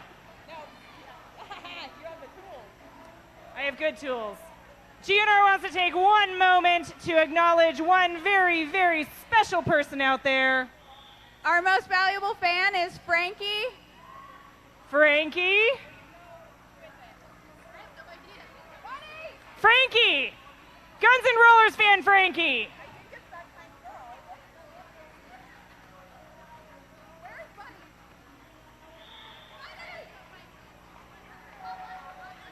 Bunny. Get over here, Bunny.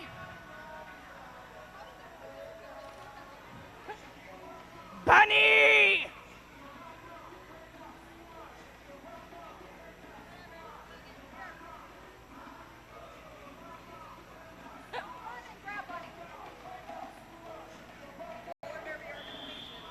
Just trying to get out of everybody's way. If your name is Frankie and you love roller derby, specifically Guns N' Rollers, we have acknowledgement for you. Please come be acknowledged, Frankie.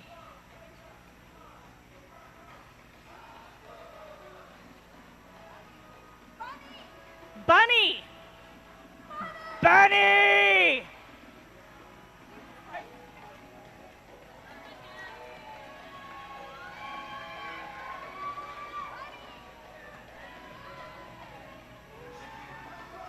We can go that way. We can go towards Bunny.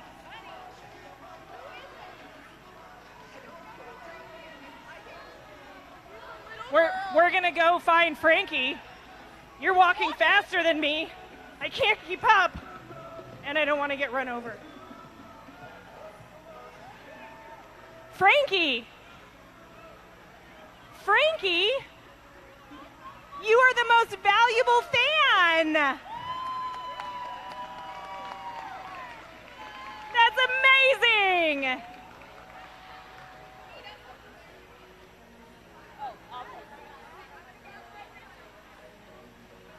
Thank you, Frankie, for being an amazing fan.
start thinking about coming back in and grabbing your seats for the second game of this sold-out evening. We've got a minute and 20 seconds until Derby.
Good evening, everyone, and thank you for coming back for this second game where we are going to see the Heartless Heathers take on the Breakneck Betties Racing for first and second place of this 2019 Home Team Champs.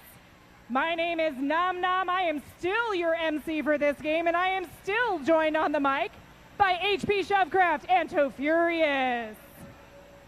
Not going to make you wait very long for all of this. Just waiting to see those teams line up and we'll start our rollouts.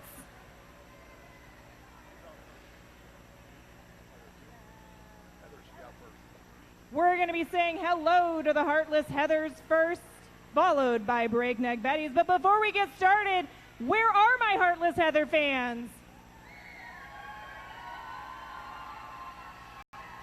There's all our fans hanging out in that ice box. And where are my Breakneck Betty fans?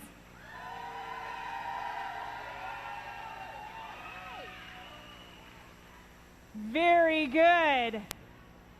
Should I keep you waiting more? Yes? No? I didn't hear anything. Should I keep you waiting more? That sounded like a resounding no. HP Shovecraft, who do you have? Ladies and gentlemen, let's make some noise for the Heartless Heathers!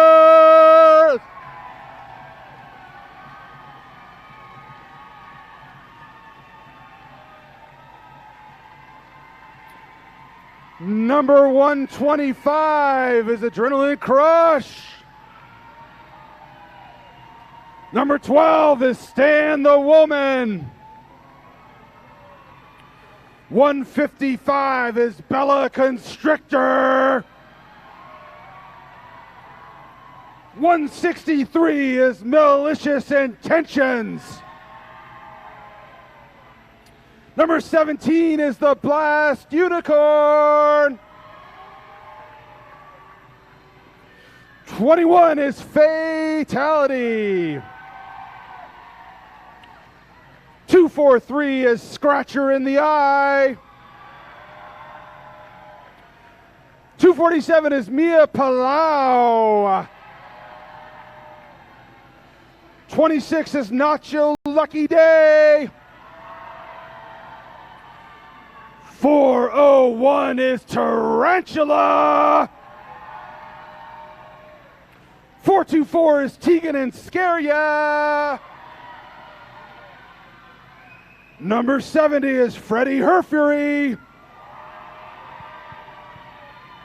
71, Headache. Number 8, China Doll Assassin. And number 9 is Sui Generous.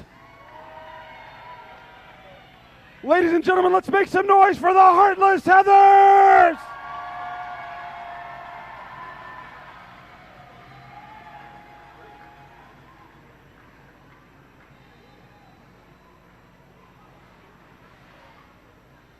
And wearing the red and black, we've got the Breakneck Betties.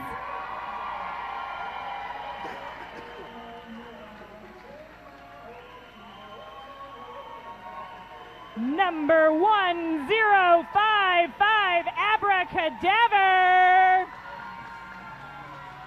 Number 13, Drone.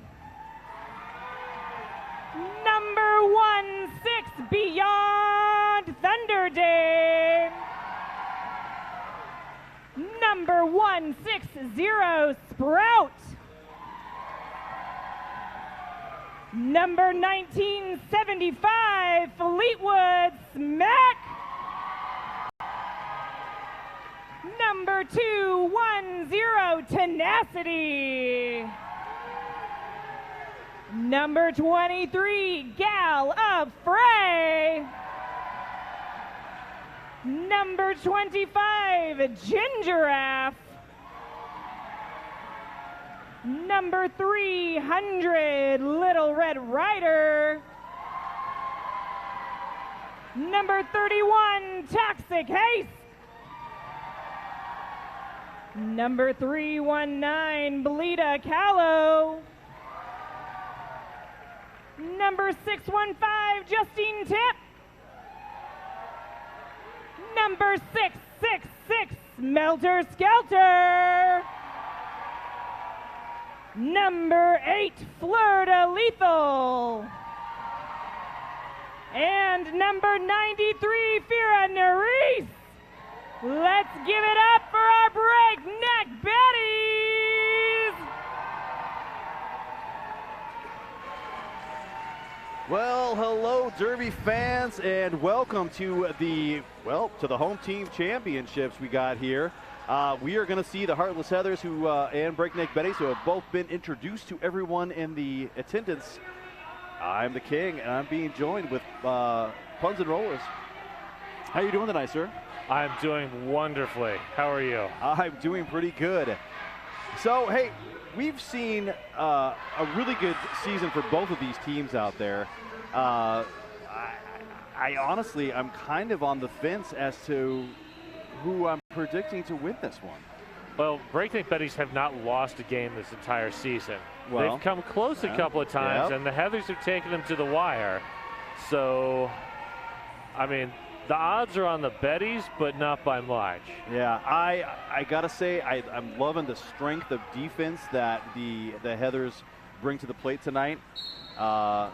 And Gallifrey and Mia Palau, those are our jammers out there. Gallifrey, of course, an MVP and an excellent skater. And there goes Mia Palau. Mia Palau is your lead jammer. Gallifrey has whipped that cap off, is still trying to struggle to get past the pivot line. And Mia Palau up into that apex, forced out by Gingeraff and recycled. Nice move to the inside, and that takes Mia Palau out off of Gingeraff. Gallifrey still up the front of the pack, finally gets through on the initial. Here comes the offense to give Mia Palau a hand, and that's 4 points. First blood to the Heathers. Yeah.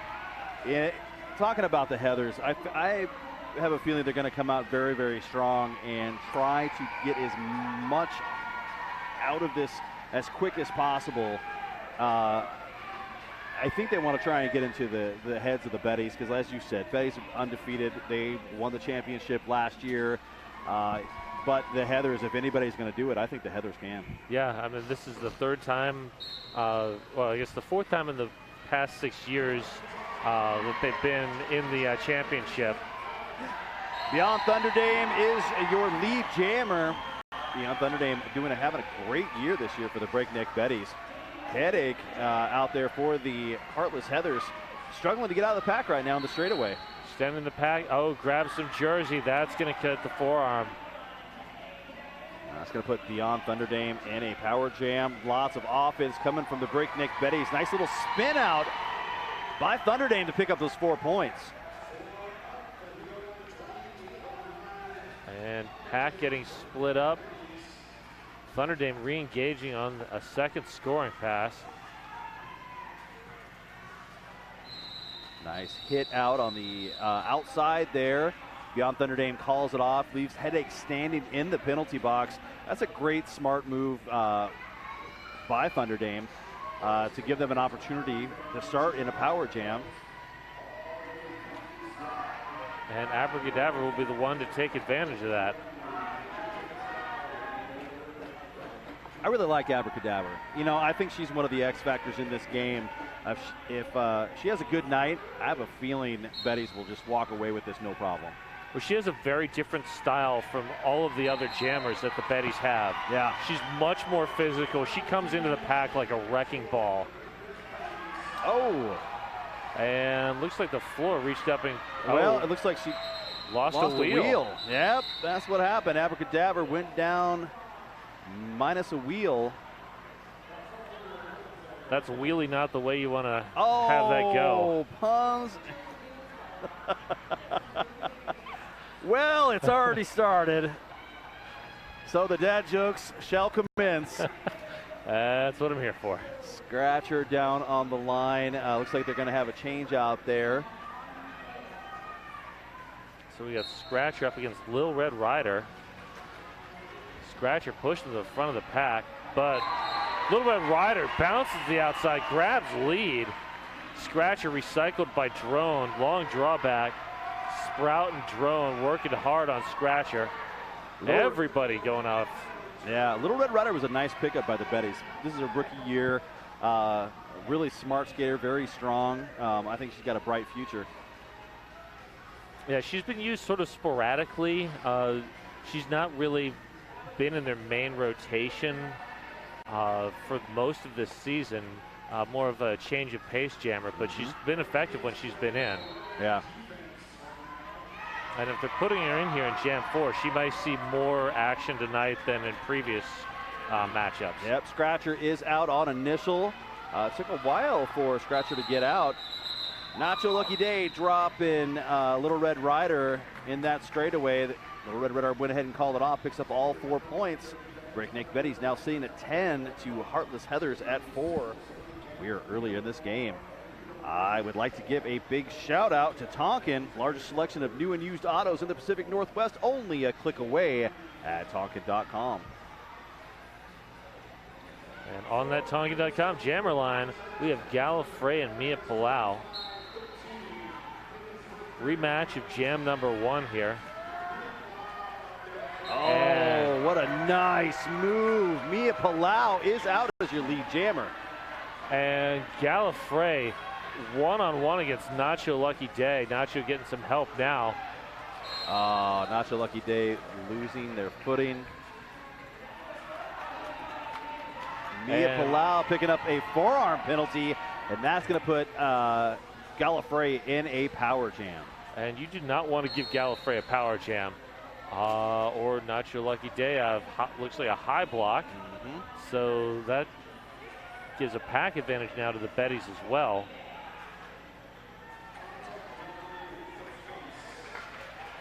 Mia Palau is now out of the pack, picking up 4 points on her first scoring pass.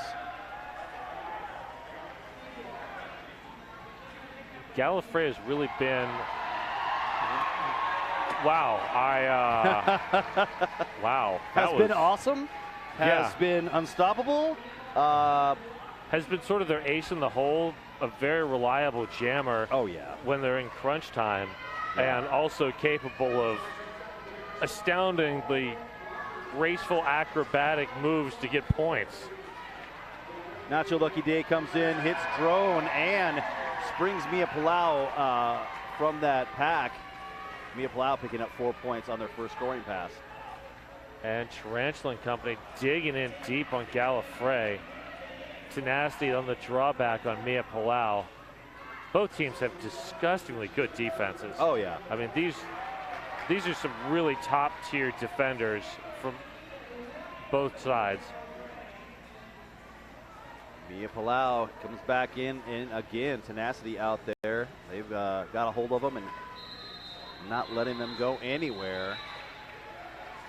3 points put on the, more points put on the board for a grand total of 7 for the Heartless Heathers, and 14 points put up by the Breakneck Betties. 13 points now separating these two teams.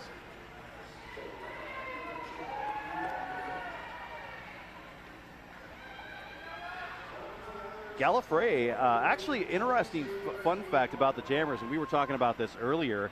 Ovarian Barbarian, Gallifrey, and Beyond Thunderdame were the 3 top scorers for the Breakneck Betties, and it was all separated by 3 points, 279, 277, and 276. So they really spread the wealth when it comes to scoring. Definitely. And Ovarian Barbarian not skating tonight. Right. She is their lead scorer. But Beyond Thunderdame is out of the pack and your lead jammer. Tegan and Scary, though, about a quarter of the track behind. And there's the call off from Thunderdame. No points. Oh, Tegan sneaks one in. Wow. Did not see that coming. I'd like to give a big shout out to Union Wine Company. Underwood Wines, they are a delicious wine in a convenient can. Grab one at a store near you. That's Union Wine Company. I can't wait to try it. In a can. No cork necessary. All right, so we have Headache, Little Red Rider. Little Red Rider grabs the lead. Wow. Yeah, grabs it very quickly. A lot of blockers went down, and Headache, second trip to the penalty box. Looks like a multiplayer call on Headache. Not a common call for a jammer. No, not a common call at all. And Little Red Rider, gets knocked out and recycled by Nacho Lucky Day. Nacho Lucky Day has always been one of my favorite blockers out on the track. Very heads up, always it has a strong pack awareness in where that jammer is at all times. Little Red Rider really struggling. The Heathers are killing this penalty as best they can. Headache back on the track.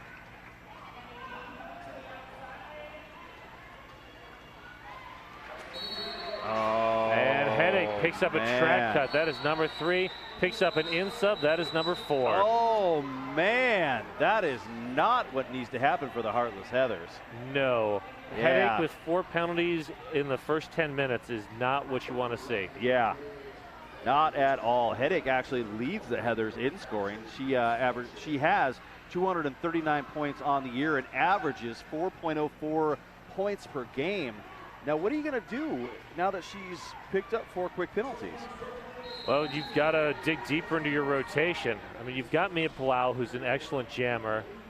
She sort of becomes your de facto ace at this point.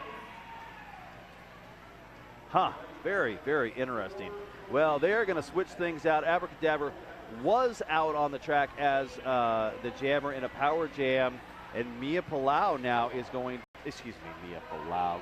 Gallifrey is going to be your jammer now for the Breakneck Betties. And I don't know if you noticed it, but the Heartless Heathers countered that they have a whole wall of defense ready for the scenario.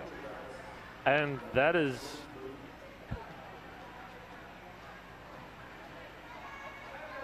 like the Theodosian walls of Constantinople out there.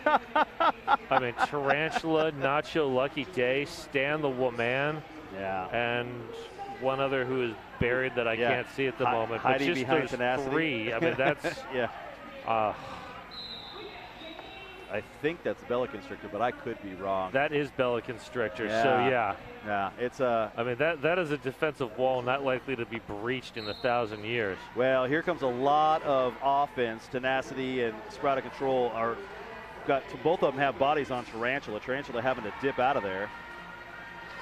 Yeah, I think that's a good play by the Betties because Tarantula. Oh yeah, she's strong and just tough to move. She is internationally known to be a badass on the track. Let's just put it that way. Yes. You definitely want to put a body on her if you have the opportunity to play that offense. All right, Gallifrey came back around and jumped back on the track, picks up all 4 points, taking advantage of this power jam, this long power jam. Yes. And not your lucky day heading to the box on a second trip. I think that's her second trip. And there goes Gallifrey through. Freezing headache in the box. Yep. So that's 8 quick points by Gallifrey. And as you know, Gallifrey in a power jam is absolutely deadly. Yes. Very quick to score, has fantastic speed and footwork. Very hard to deal with if you're a blocker. Now we're going to see Abracadabra back on the line to start this next power jam. All 4 blockers for the Betties are out there, and here comes the offense. Tenacity trying to get to the front of that triangle, break that up. Tarantula Blast Unicorn holding against Abracadabra, and they've got to let Abracadabra go. You know, an interesting thing, Blast Unicorn is out there with a broken arm. Broke it, I believe, just last week. And so it was a kind of a game time decision, see how they felt before they donned the skates to go out there. And there's the call off. Well, Headache had already came in very quickly, got through the pack. They've already picked up their points, and they don't want to. They've definitely got some momentum going in their direction. So score right now: 44 Breakneck Betties. Heartless Heathers are at 12, and we've got 17, almost 7, just under 18 minutes left in this first half. Yeah, for the Betties, you're happy with how this is going so far. Oh, Scratcher. Talking about a wily veteran. Scratcher's been around for quite a long time. Knows a thing or two. Has had to play against the best there is out there and knows how to get out of the pack. And no pass, no penalty. Picks up 3 on that. And Thunderdame is through. Putting the cap back on. Scratcher comes in. There's the call off. No points. Well, no points. Well, but the good news is you held Breakneck Betties scoreless in that jam, so I'll call that a win for them. Yes. I want to thank Bud Light. They're the sponsor of our penalty box, and you can grab one today at your local convenience store. Dilly Dilly. Once again, that's Bud Light.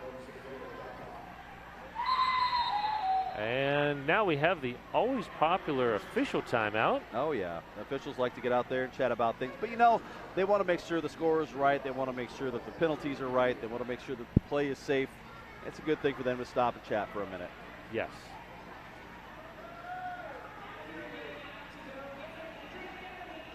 And this official timeout brought to you by Trailhead Credit Union. Oh, they're going to go to the bat phone, and they are going to chat about something.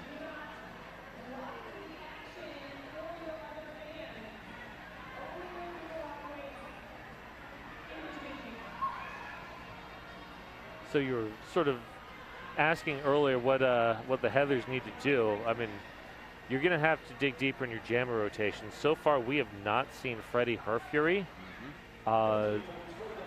Freddie's going to have to take some shifts.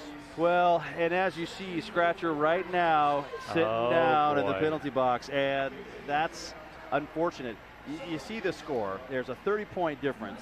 Those 30 points, I'm going to say, are from a lot of the power jams we're seeing out there. Yes. If you don't have a jammer out there running in circles, you're not putting points on the board. Yeah, you're going to have that. I mean, what is this? This is, I think, their 5th power jam they're now giving up. Maybe 6th? Yeah, something like that. It's a lot. So the Heathers have all the tools in their toolbox to win this game, but they've got to stay on the track if they're going to do it. Yes. And we've got Beyond Thunderdame. Oh, Beyond Thunderdame gets a big shoulder from Tarantula. Man. Ooh, and another one. And slips past the Blast Unicorn. And here comes the Betties trying to get some offense in. Heather's doing a good job of just closing the door there. Yeah. And forearm on somebody. Oh, there goes Ginger Aff. Yep. Ginger Aff's got to go have a seat. Well, we now have Scratcher back out on the track. Here comes Tenacity. And a whole group of folks that do not want to let Scratcher through. Wow, They great move. Yeah, Scratcher came out on the other side on their initial pass.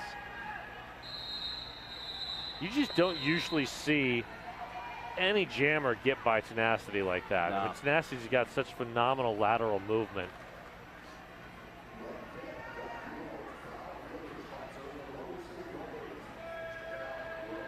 And it does look like the Breakneck Betties will start with a blocker down. They've only got 3 down there on the track, but Toxicase, Sprout of Control, and Drone.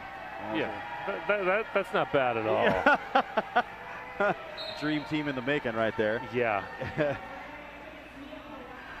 Gallifrey is out there, and Mia Palau also out there as your jammers. Actually, a cut track is going to be called, and that's on Mia Palau. Mia Palau now giving up another power jam. It will head to the penalty box. Oh, Gallifrey runs over Stan the Woman. Stan the Woman, another skater in their first year with RCR, has been a great pickup. And Tarantula had a great big hit up there at the top of the apex on Gallifrey, but Gallifrey's kind of got that Plastic Man effect where they can bend around things. They take that hit. I'm sure they felt it, but they manage. It doesn't affect them as it would me and you, sir. Yes. And you know, Gallifrey, she gets to practice against Tarantula a lot, so she kind of knows a lot of what she's getting into. Speaking of, Tarantula's had a seat in the Bud Light penalty box. And Gallifrey is out, picking up another 4 points. This power jam has come to an end. Mia Palau is back on the track. Oh, Stan the Woman gets a little revenge there on Gallifrey. Gallifrey says, I've had enough. And 9 points put on the board in that jam. So Breakneck Betty staying at 60.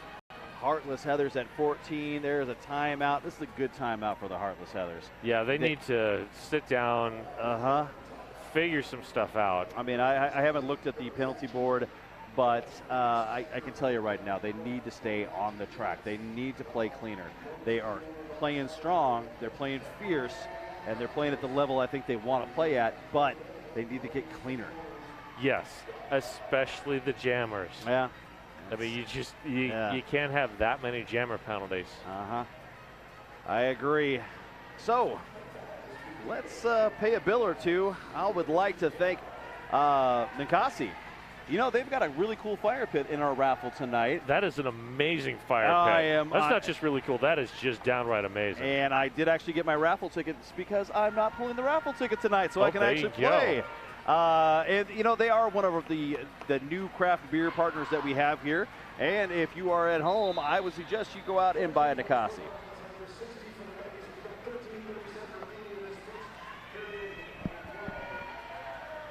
All right.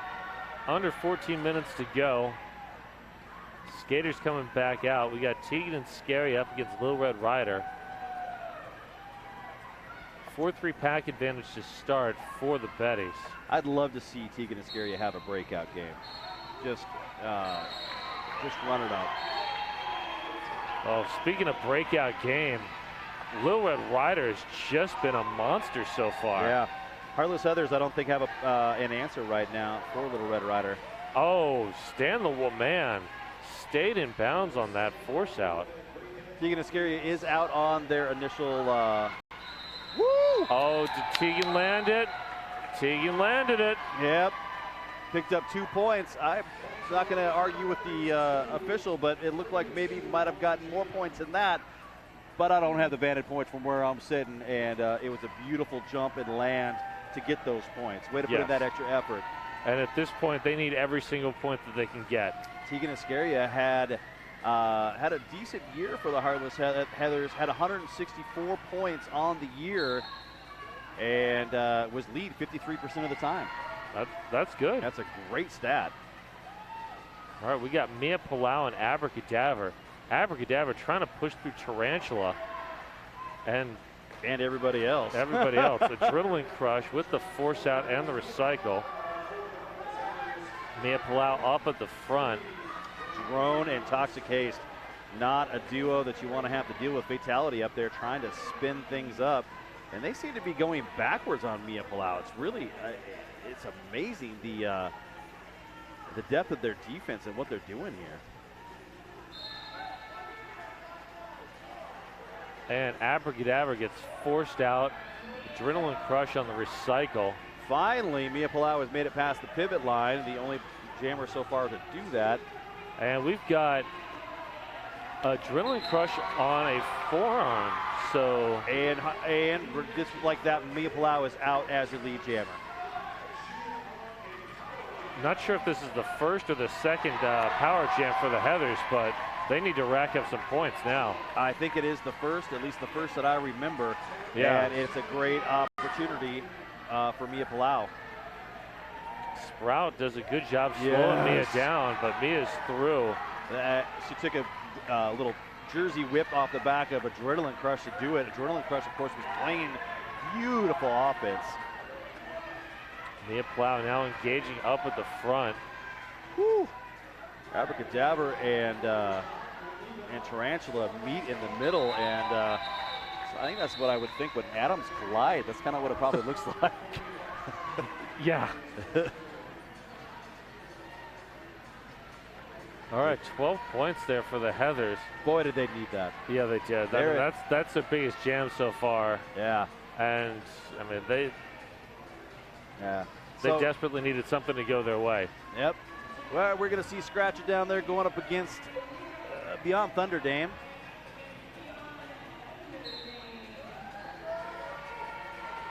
Scratcher just bolstered Spread of Control right out of the way. Oh, Beyond Thunder Dame, though, leaps past the pack. Oh. Yeah. Oh. Yeah, that's Will cut. It was a cut. It was. Yep. Scratcher does not agree with that call, but it was. Yeah. Sometimes when you want something so bad, it's you'll convince yourself it's the fact. Oh, that was beautiful offense by the entire wall of the Breakneck Betties. Yeah, that's...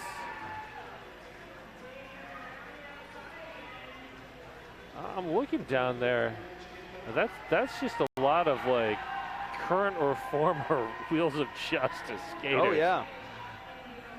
And they're doing a great job, you know, holding on and moving that wall around. Drone with a nice hit out and drag back. Scratcher still demanding that that they're going to get through and get to the front of the pack. And Thunder Dame bouncing off the backs of both Stan the Woman and Nacho Lucky Day. That's incredible strength and agility there.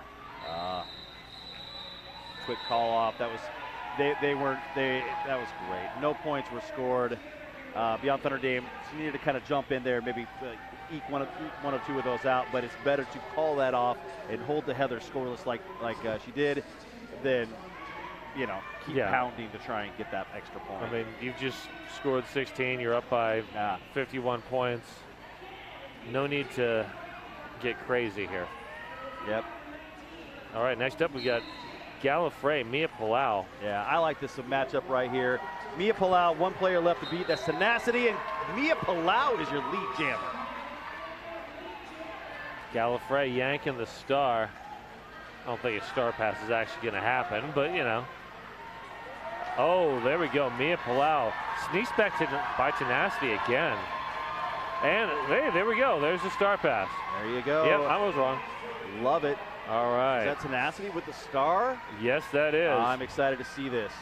Oh, no. Oh, wow. Wow. 4 points picked up by Tenacity. And I want to say 1? Wow. All right, well, you know, like I said, I do not have the angle. It doesn't matter. It has a great eye for the game of Derby. I trust his judgment better than mine any day of the week when it comes to officiating. Yes. Two-town cider, damn fine cider made here in the Pacific Northwest. You sound excited about that. Made me thirsty. All right, we got Little Red Rider, Tegan and Scaria. Tegan and Scaria bounce to the front of the pack. Little Red Rider just pushing against that 3-ball of the Heathers, unable to find anywhere to go yet, but is moved them past the pivot line. Oh, drone. Oh, man! How does Little Red Rider stay in bounds, and how does she get around Tarantula? I do not know. And Tegan and Scaria getting the long drawback from Toxic Haste. You know, I've seen Little Red Rider jam a number of times through practices, scrimmages, and games, but I gotta say, I'm super impressed right now. Oh, she's playing out of her mind today. Yeah, I mean, she's taking it to a new level for her. Yes.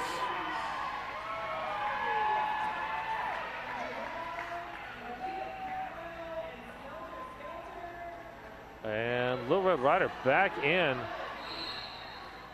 And, oh, Tegan and Scaria finally claws to the front of the pack. She's finally out. And Tarantula heading to the box. Yeah, it was a low block call. 4 more points put on the board for the Breakneck Betties. They're up to 91 with 6 minutes left in this first half. Abracadabra and Headache are both coming out there. Headache, as you remember, picked up 4 quick penalties. Yeah, this is the first time we've seen Headache since the 9th minute of this half. Yeah, you know, I hope she has a short-term memory and forgets about that. Headache is one of my favorite skaters in the way that she gets out of the pack. She has this capacity of orbiting people. And speaking of out of the pack, Abracadabra takes advantage of that 4-2 pack advantage. Ginger Rapp with beautiful offense, but Stan the Woman knock out and drag back on Abracadabra. And Nacho Lucky Day stuffing Abracadabra. Wow. That line is saying you shall not pass. Tenacity is having none of it. No. They are doing a number there on Headache. Abracadabra has picked up the 4 points and said, that's good. Yep. We're going to get a new lineup out here. I think Abracadabra was a little bit tired of banging up against that defense. Yeah. You keep seeing the same blocker jerseys in front of you enough. It's like, yeah, let's done. get a first jammer out here. WSL Leadership Coaching, helping you be more awesome in your work, sport, and life. Mia Palau and Gallifrey. There is a slight pack advantage for the Heathers. Yeah, Ginger Raff back in the Bud Light penalty box. Mia Palau taking advantage. Sprout of control, last to beat. There goes Mia Palau. Yeah. And I don't know if you saw that, but Bella Constrictor jumped in there and actually pulled Toxic Haste into their wall. So Gallifrey had to deal with one of her own blockers in there. And speaking of Toxic Haste, that was a long drawback. Yeah. Gallifrey up at the front, spins around Tarantula, finally through on the initial. Bella Constrictor with a nice hit. I think she got the penalty. Direction of play. Yep, she did. Yep. That's going to put Bella Constrictor in the penalty box to start this next jam. Mia Palau's done a great job of winning these matchups against Gallifrey fairly consistently. Yeah. And, you know, I think that's what you got to do. If you can get that lead jammer or get out of the pack quick enough, you're going to stifle that scoring frenzy that she can go on. Yes. again, like I said, she's taking advantage of a couple of those power jams, and I am pretty sure Gallifrey is one of our high scorers in this game right now. Oh, be assured. All right, we got Adrenaline Crush, Blast, Unicorn, and Tarantula trying to hold back Thunder Dame. That was a nice hop out of there. Thunder Dame just master blast through. Ginger Giraffe picking up a penalty. We'll head to the Bud Light penalty box. Scratcher, oh, nice move, and that should get Scratcher from the pack. Oh, Tenacity not able to hold back Scratcher. There's Thunder Dame. Thunder Dame wants to burn a couple seconds. Yeah, that's Thunder Dame's an incredibly smart derby player. Yeah, I love it. Looking to the bench for instruction, making sure that you and your coach are both on the same page, rather than just calling it off and calling it good. I'm done. No, that was very heads up by Thunder Dame. And we've got a rookie group hug between Freddie Herfury, Little Red Rider, and Stan the Woman. All right, so this, I believe, is Freddie Herfury's first time out. And Freddie Herfury up to the front of the pack, one to beat. Now two. Drone. Yeah. Freddie Herfury grabs lead, first time out. And we got a star pass to Sprout of Control. Yeah, Sprout of Control. That I would like to see Sprout maybe run a few laps here. I don't have picking up a penalty. Wow. And there goes Sprout on 4. Yep. Freddie Herfury coming around. Well, I think there's, you got a star pass, maybe someone who doesn't jam all the time, but I don't think the Sprout of Control can jam just fine. Yeah. I mean, sometimes you want to run a pivot, but there aren't many pivots here that you can really get away with running. And Intoxication with the offensive move. In that occurrence, I always want to give it to the blocker who allowed that jammer to get out of the pack so easy. Intoxication with great offense. Phenomenal. And there's Freddie with the call off. 11 points put up, but Sprout of Control did a fine job putting 8 of their own up there. And really, Little Red Rider's been so dominant this game, and Freddie Herfury just jumped out there and just shut that down on her first time on the jam line. But the Heathers need more of that. Tegan Iscari is down the line up against Abracadabra. We've got all 4 blockers from each team out on the pack. And wow, there goes Tegan and Scaria. Oh, we got a star pass again. Tenacity now. Yeah, Tenacity. Blast Unicorn was looking to stop Tenacity, and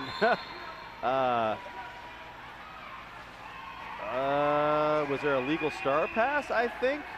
That may be. Yeah. Abracadabra is in the box in the jammer spot. And they made Tenacity take off the star. So this is now a power jam. And Tarantula. You know how I talk about that when the blockers play the offense? Oh. I want to give Tarantula those points because that was orchestrated because of the awesome offense. Yes, that was. Oh. And Tegan and Scaria just juked out the entire Betty's defense. Oh, and Tarantula again. Oh. Well, that was beautiful. Tarantula's up front. Oh, who was that on? Penalty. Oh, Blast Unicorn. And China Doll Assassin is headed to the penalty box also. All right, Abracadabra is now standing.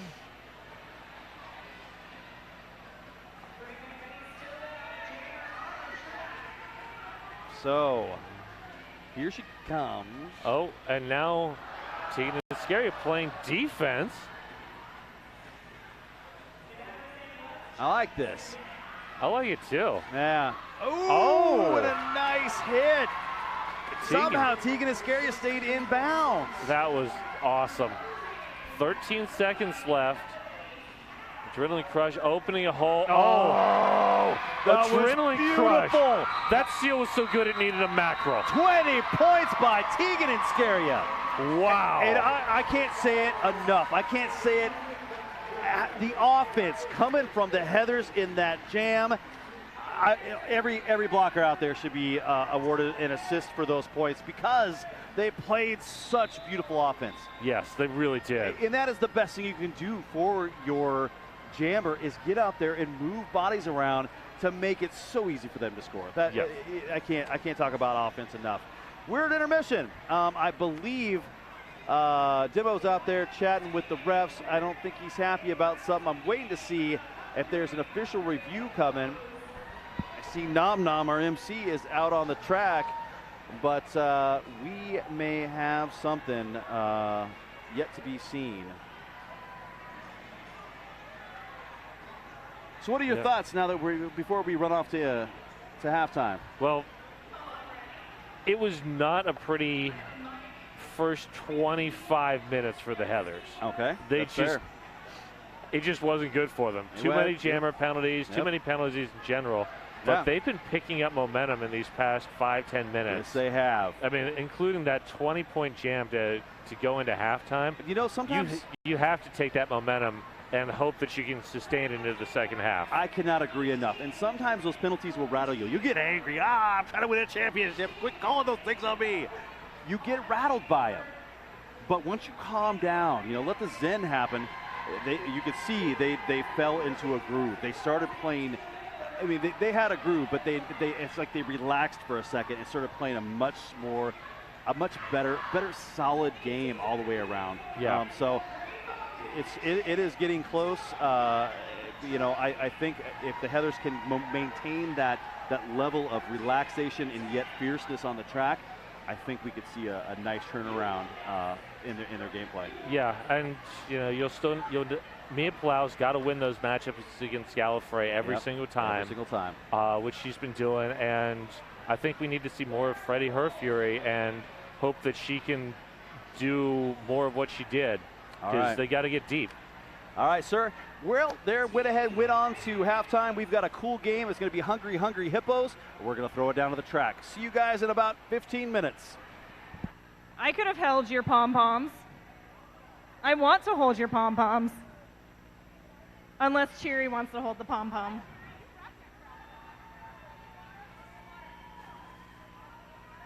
I now have pom-poms and the Double Platinum Rainbow Connection 2010 Vintage Trophy. And we've got one team, we've got two teams, we've got 3 and 4 teams.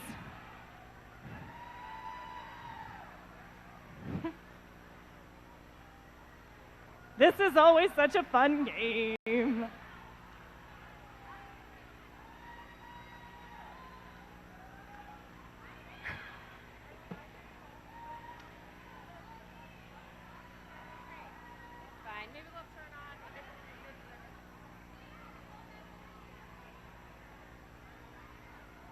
So I'm going to number the teams by the corner on the track that they are at. That is Team 1, Team 2, Team 3, and Team 4. Who thinks Team 1 is going to win? Nobody. There we go, a couple people. Team 2. Yeah. Team 3. Team 4. I really think it's going to be between Team 2 and Team 3 here. You just give me the okay, and I will set these hippos loose.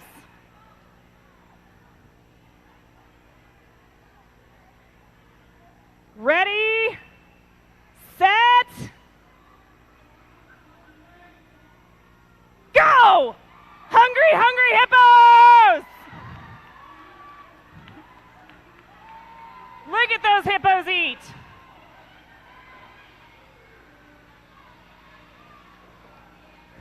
This is not nearly as easy as it looks.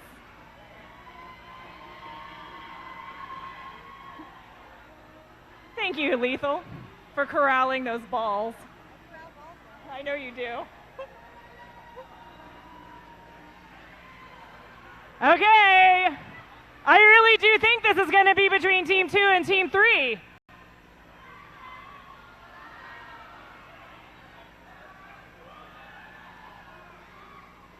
I encourage stealing from other teams.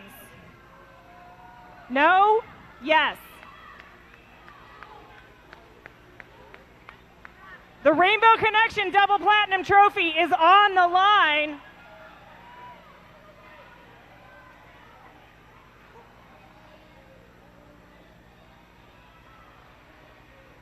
Come on, mop up those last few balls.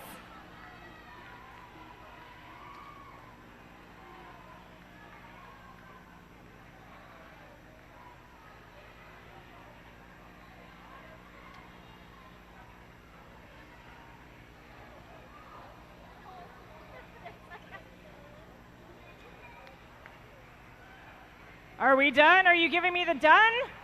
Not done yet. There's still balls to be eaten.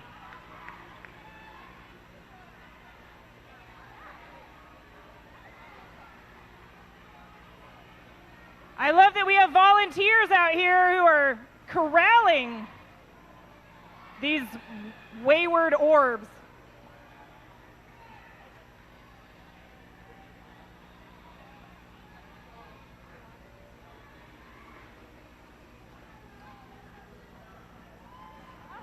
Three, two, one.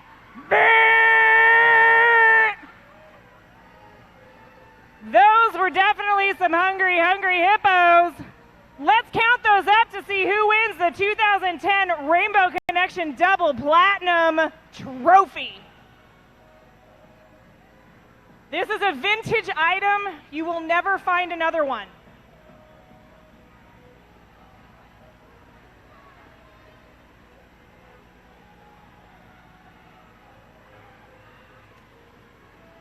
I really feel like you should be playing that Kermit song, the Rainbow Connection, John Denver remix. Is it?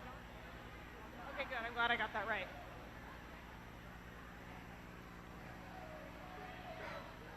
How many balls did you eat? Okay. How many balls did Team 1 eat? 37. 37 balls for Team 1.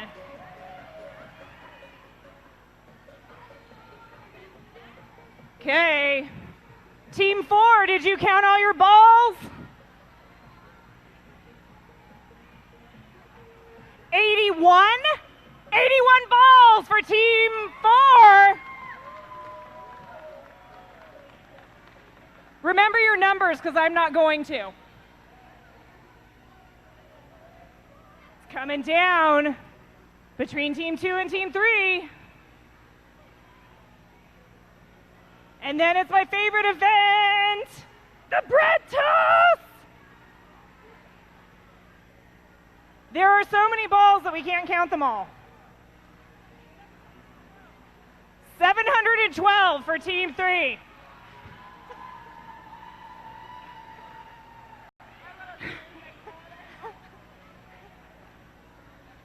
Although actual counting has determined that that is a lie. 103. 103, not far off.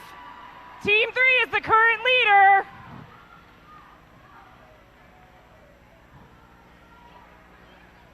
Team 2.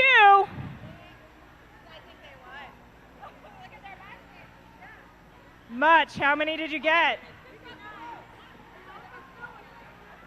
169 balls. You guys are now the proud owners of the 2010 Rainbow Connection Double Platinum Trophy. Yeah! And now it's time for the bread toss!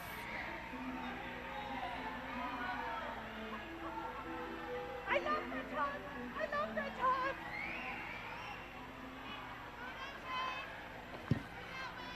Where?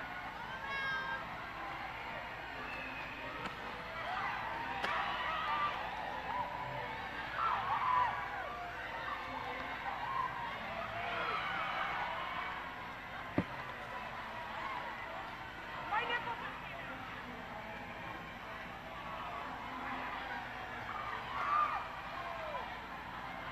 Did you know that you could go so crazy over bread?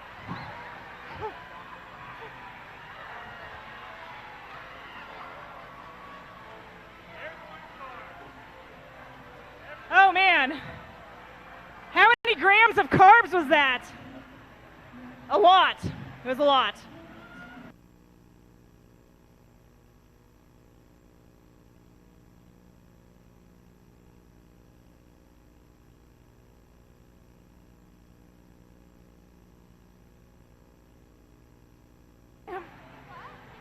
And now I hear there's going to be a raffle drawing for that $500 valued raffle basket. Here it comes. Who bought raffle tickets? Who bought raffle tickets? Okay, over there. Got some here. So this is an amazing Ninkasi #RCR sponsor raffle basket. Should I pull a pink, a purple, or a yellow tag? Well, this is RCR, so it's probably going to have to be purple. But I'm being fair. It is purple. It is a purple ticket that starts with 068 215. 068 215. You have 10 seconds to come and claim this, or I'm going to grab another one. 9, 8. Oh, we got somebody back there! Bring it on down here so I can verify its authenticity and legitimacy. 068 215. 068 215. This is our winner. Okay. Just a few more minutes for you to get your drinks, to get your beverages before we get this started again.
All right, 4 seconds until we are back. Teams are on the track.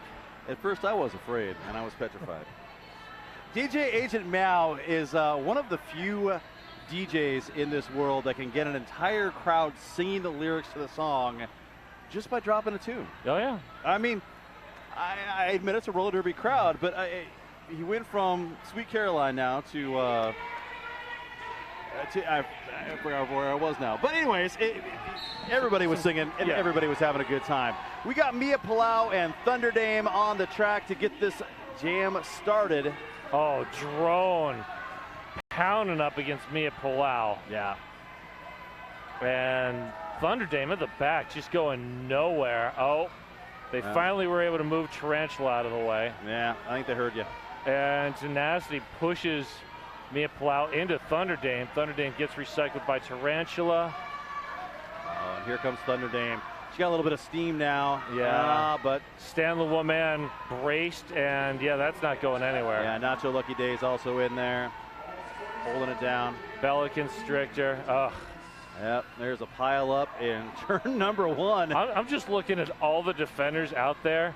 I wouldn't want to be part of that at all. Okay. Mia Palau just pulled the star. Yeah, there's no lead jammer yet, but. So Mia Palau has given up on that. Was trying to hand it to Stan. Yeah, I think. I like the thought process there. Yeah. A little bit risky, but and it didn't pay off. No, that's kind of the downside on that. Pack's in the front, by the way, and woo. It's a cut. Oh, Mia Palau, I saw that bounce out of there. Drone or Sprout, one of the two of them went running back, and Beyond Thunder Dame, a minute and a half in, Beyond Thunder Dame's finally the lead jammer. Yeah, that is some deep jammer sad place there. Speaking of jammer sad place, Thunder Dame up in the back of that pack. Oh, moves to the front. Oh, Bella Constrictor with the stall.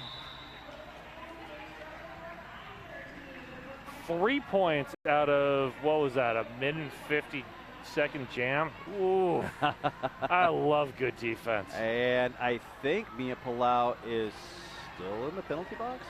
Yeah, looks like it. Okay. Oh, did Mia Palau get 2? I think Mia Palau might have stood up a little bit fast. Might have left the penalty box before. I'm not going to speculate, but I think that's what it is. Yeah. So you can't leave before your time. Yep. And if you do, it's unfortunate. Yes.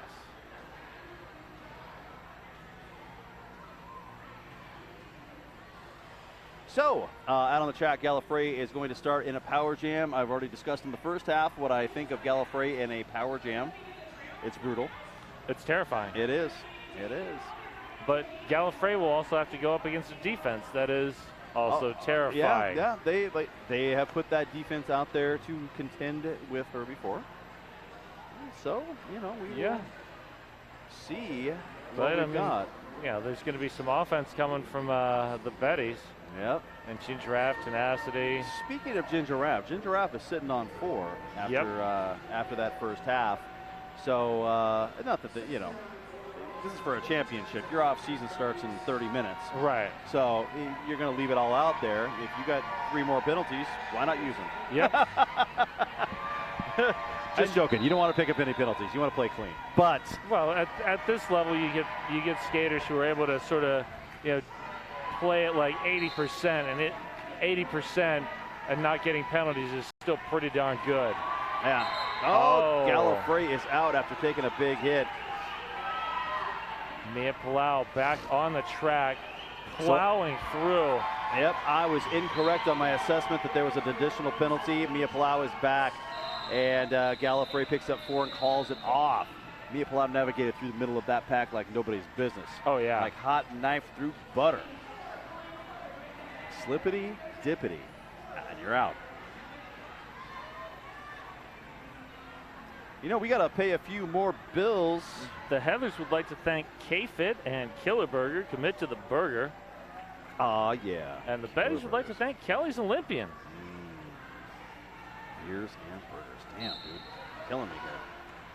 Abracadabra and Tegan Iscaria. Tegan Iscaria, once again, I mentioned this earlier.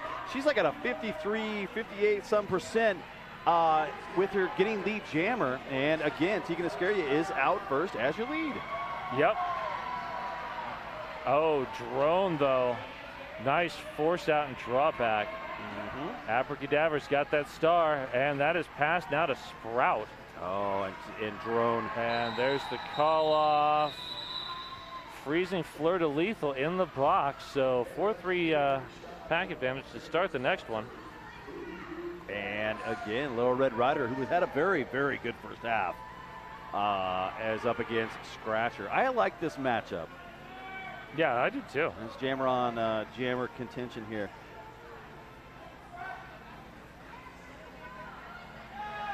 We got Tarantula, who seems to be out there basically every jam. Well, but I mean, it's Tarantula, so yeah. All right, Scratcher. 2 to beat. That's Gingiraffe and Tenacity. Oh, yeah. Scratcher. Nice move. She was in the wedge between the center of both of them and spun out to the outside towards the top of the apex around Tenacity. Oh, Gingiraffe shuts down that attempted apex jump. You know, Gingiraffe was already there, and Gingiraffe has a lot of reach. I don't know if that was what I probably would have done there, but, you know. Yeah. Well, sometimes you take the shot and you hope it works. Gotta gamble. All right, Scratcher resetting. Oh, Tenacity with... Little Red Rider gets out of the pack, cap in hand on their initial. Yeah, Scratcher shuts that down. 3 points. 3 points is what they got. You know, I also would like to thank Scotland Acupuncture, Overview Effects Bodywork, and East Gleason Pizza. Those are all some awesome Heather sponsors that we really want to thank for their sponsorship. Yeah. The Sportland Acupuncture Overview Effect Bodywork, that is injury recovery from Scratcher and Bella. Ah.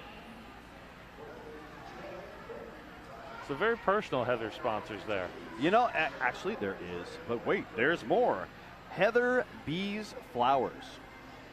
Don't forget it's heatherbeesflowers.com. And they can deliver better floral arrangements than most of them out there. So Heather Bees Flowers. Also, go figure, a Heather's sponsor. Yeah, makes sense to me. All right, well, that official timeout was brought to you by Trailhead Credit Union, and now it ends. And we've got Mia Palau and Gallifrey as your jammers.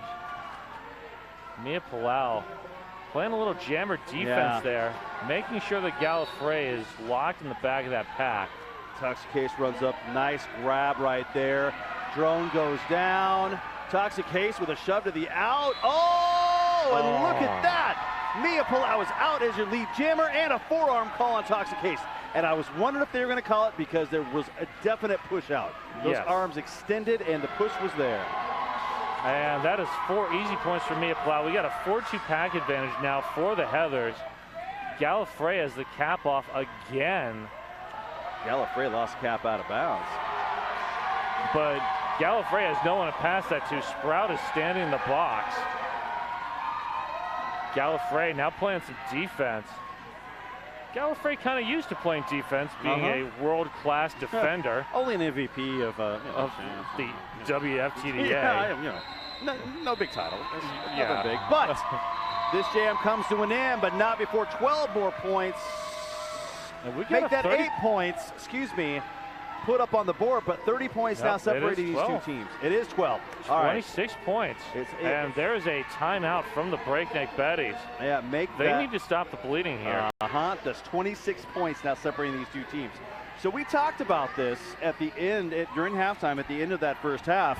The Heathers came out, and they played a solid game, but it was kind of penalty heavy and that kind of thing. Well, they're playing a little bit cleaner, and they're now 26 points down. Yeah. I mean, they definitely found their wheels. They found the direction of where they want to go. Yeah, they had a little hiccup right at in the first two jams with Mia Palau in the box, but they've been roaring back. Yeah, and I mean, the Betties, they're a team that knows how to win this championship. They've done it a couple times. Yes. And they've had some core players that have only gotten better. And they've had other people who have joined the team that have continued to move up. So I mean, it's a tall order for the Heathers, but I think they've got the plan now. They've got the momentum in their favor. Let's see if they can maintain. Yeah, Freddie Herfury beyond Thunderdame. If you wanted to match up of very tall jammers, you've got one.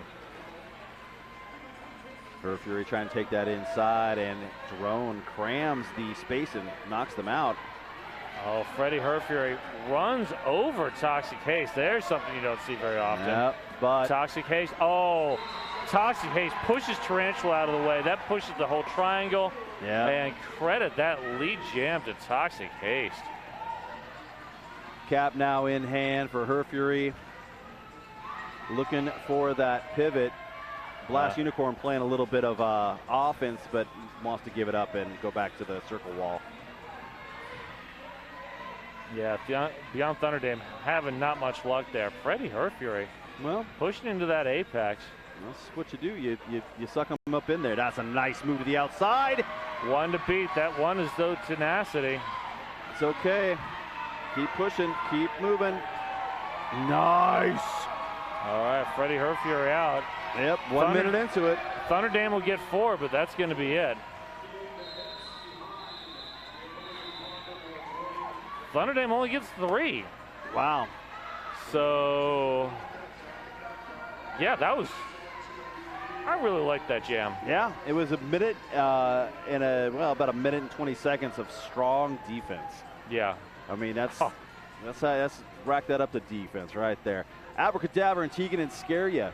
Tegan and Scaria, again, having a pretty good night getting lead jam. Going up against Abracadabra in this jam. And Tegan and Scaria get some great offensive help from Stan the Woman. Stan going straight into defense now. Oh, Abracadabra just using that power to push the Heathers. Yep. And that's what they're going to have to do is get them pushed out of play if possible. Tegan and Scaria now up against this strong wall. And Fleetwood Smack, new addition to the Heathers. First game starting in the championship is bridging. Stan now extending that bridge. Oh, Abracadabra, though, just not going anywhere. Also not going anywhere. No. Tegan and Scaria. Yep. Tegan and Scaria has moved about 10 feet in the last 20 seconds. Oh, Stan, not your lucky day. Big drawback. And now, well, Stan the Woman just called for offense for the jammer. Abracadabra now taking advantage of that. Stan the Woman. No, that's not your lucky day heading to the penalty box. All right.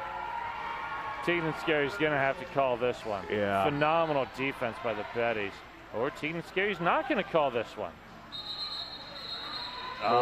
Too little too late, though. Way too late. Yeah, I don't think Tegan and Scaria either heard the bench or saw what was happening down the track. Yeah, that'll allow Abracadabra to come in and sneak out some points.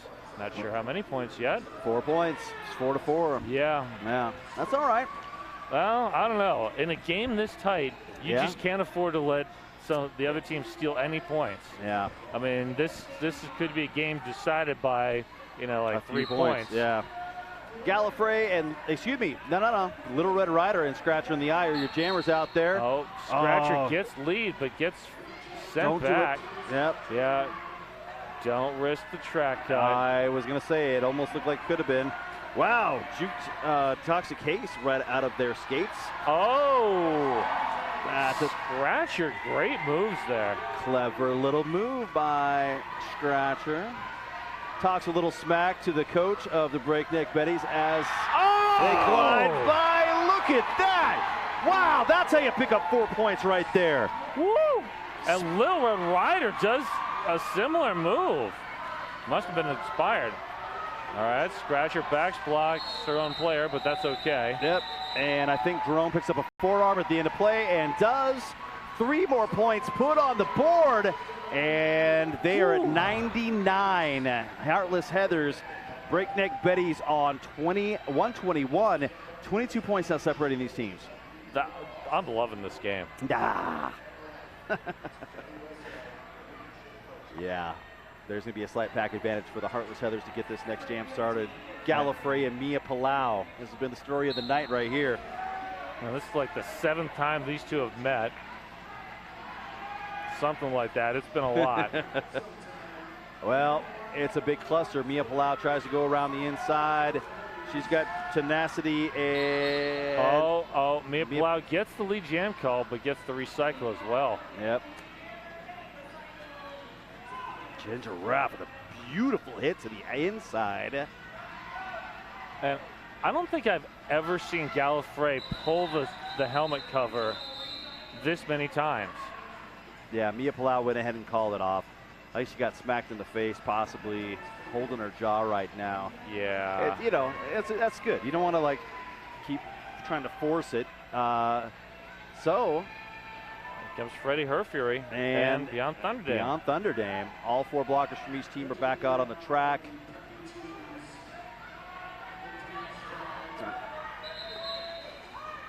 Timeout is called.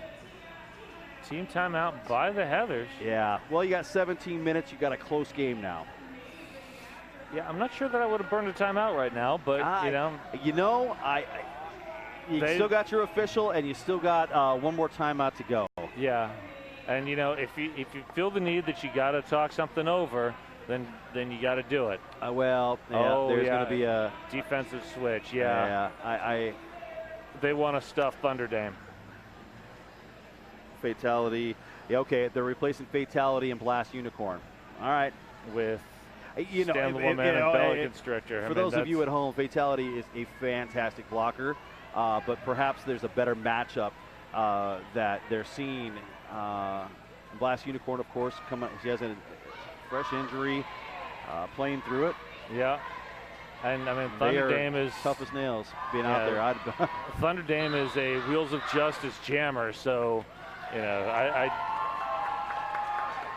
getting a few bigger blockers out there, that can make the difference here.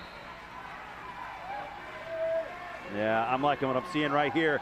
Here, trying to make that inside push, but a nice push out by Drone and Smelter Skelter. Bella Constrictor holding that back line. Toxic Haste trying to, Toxic Haste. Yeah. Beautiful play there. Herfury was almost out, still struggling to find an outage. And Toxic Haste and Drone all up front, got a hold of their prey. Just once again, Toxic Haste doing a great job of switching from offense to defense or defense to offense.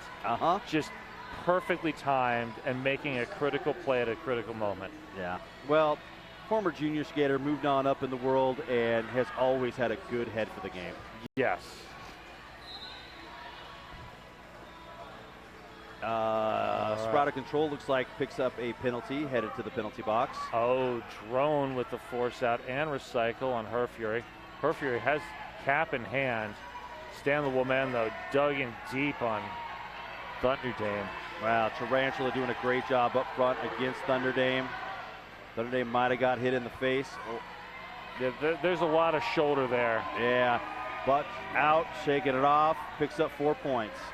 And we have a star pass to Stand the Woman.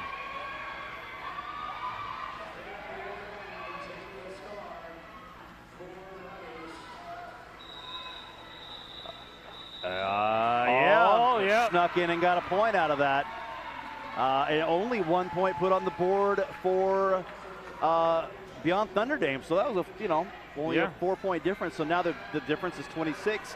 Heartless Heathers finally hitting the century mark. This is, wow. Yeah. The defense is right now is the story of this. Yes, the defense has been stunning this entire game. All right, here we go. Little Red Rider. Finds a hole. And there goes Tegan and Scary, 1 to beat. Well, 2 now, 3 now. Yeah. Whole army now. Tegan had a block from Stand the Woman, took that outside, and Drone was able to close that inside door. Nice. Tegan Iscaria got Drone. Drone's got to let him go, and Tegan Iscaria is out.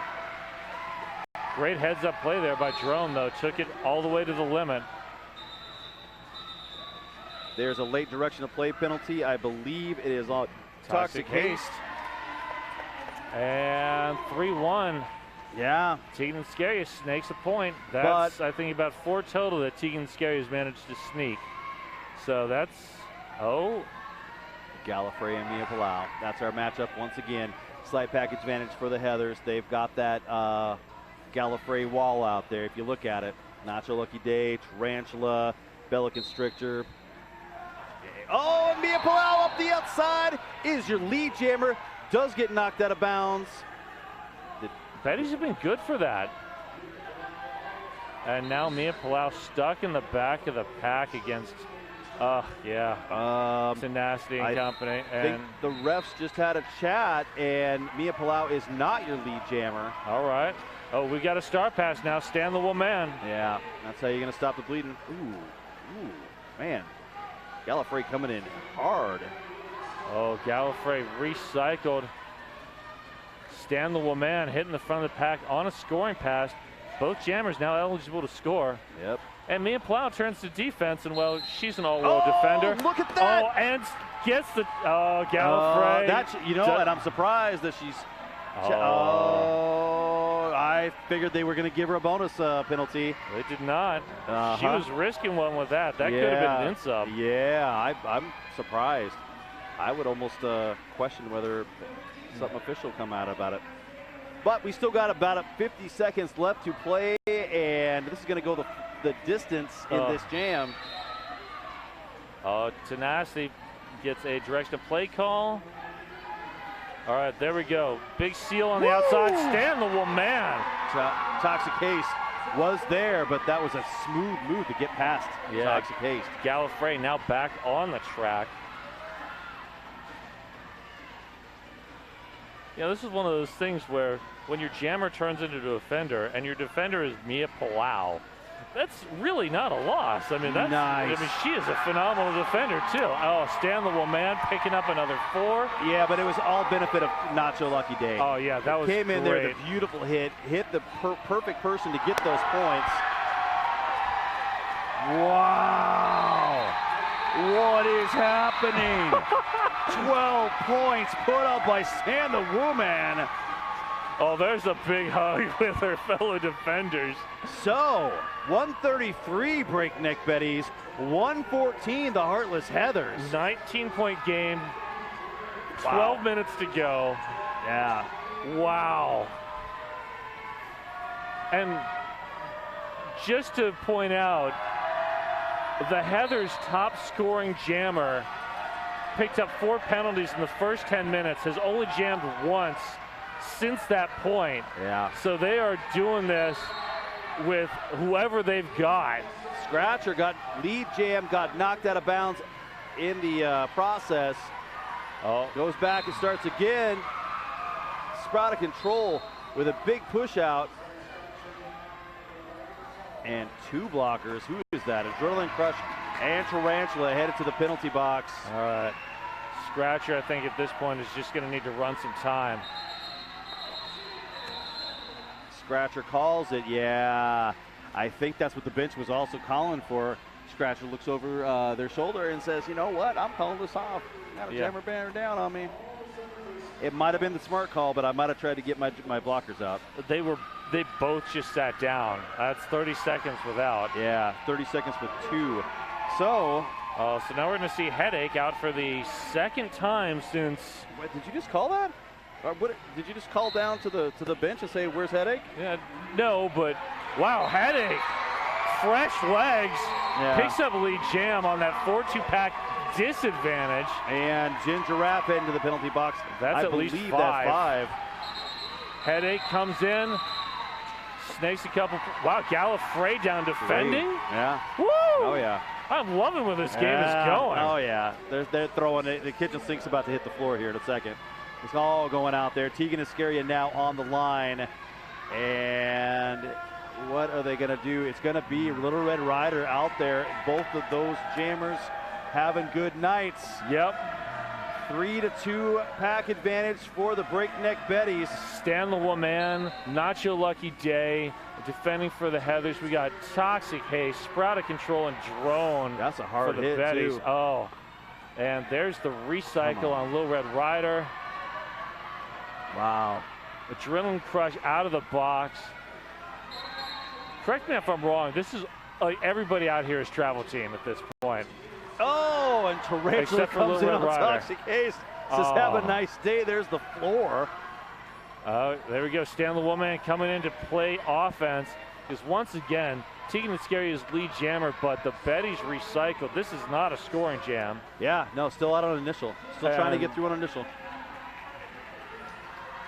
And, you know, it feels like we've been out here playing this for about, 10 hours now, but we were only 50 seconds into this jam. I know. I'm sure for the jammers it feels like 10 hours. I know, and we haven't gone past turn 1. Yeah. So a minute, and we're not past turn 1. And Nacho Lucky Day and Tarantula both dropped to play offense.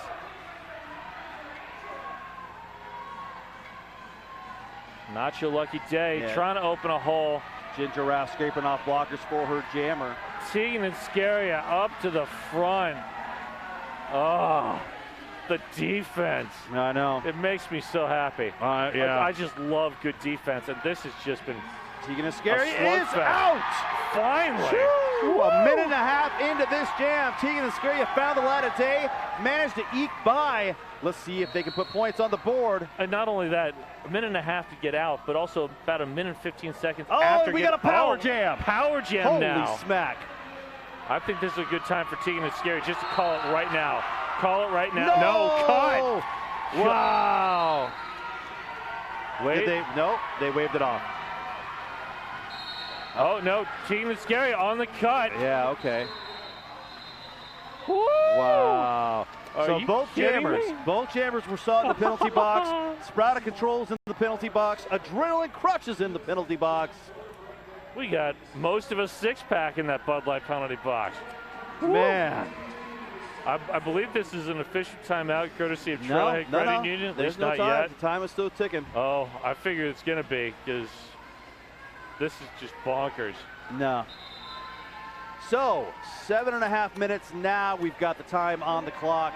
The timeout, on the clock.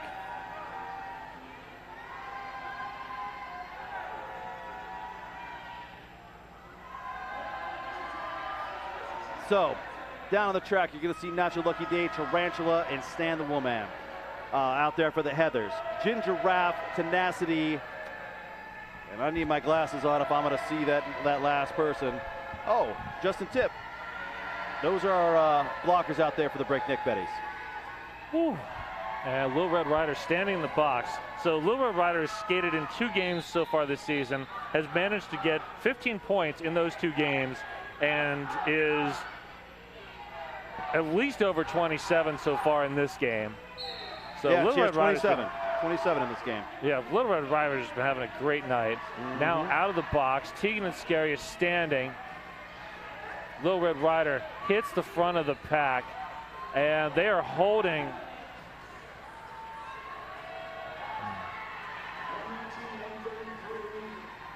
Yeah, Little Red Rider getting taken on the inside.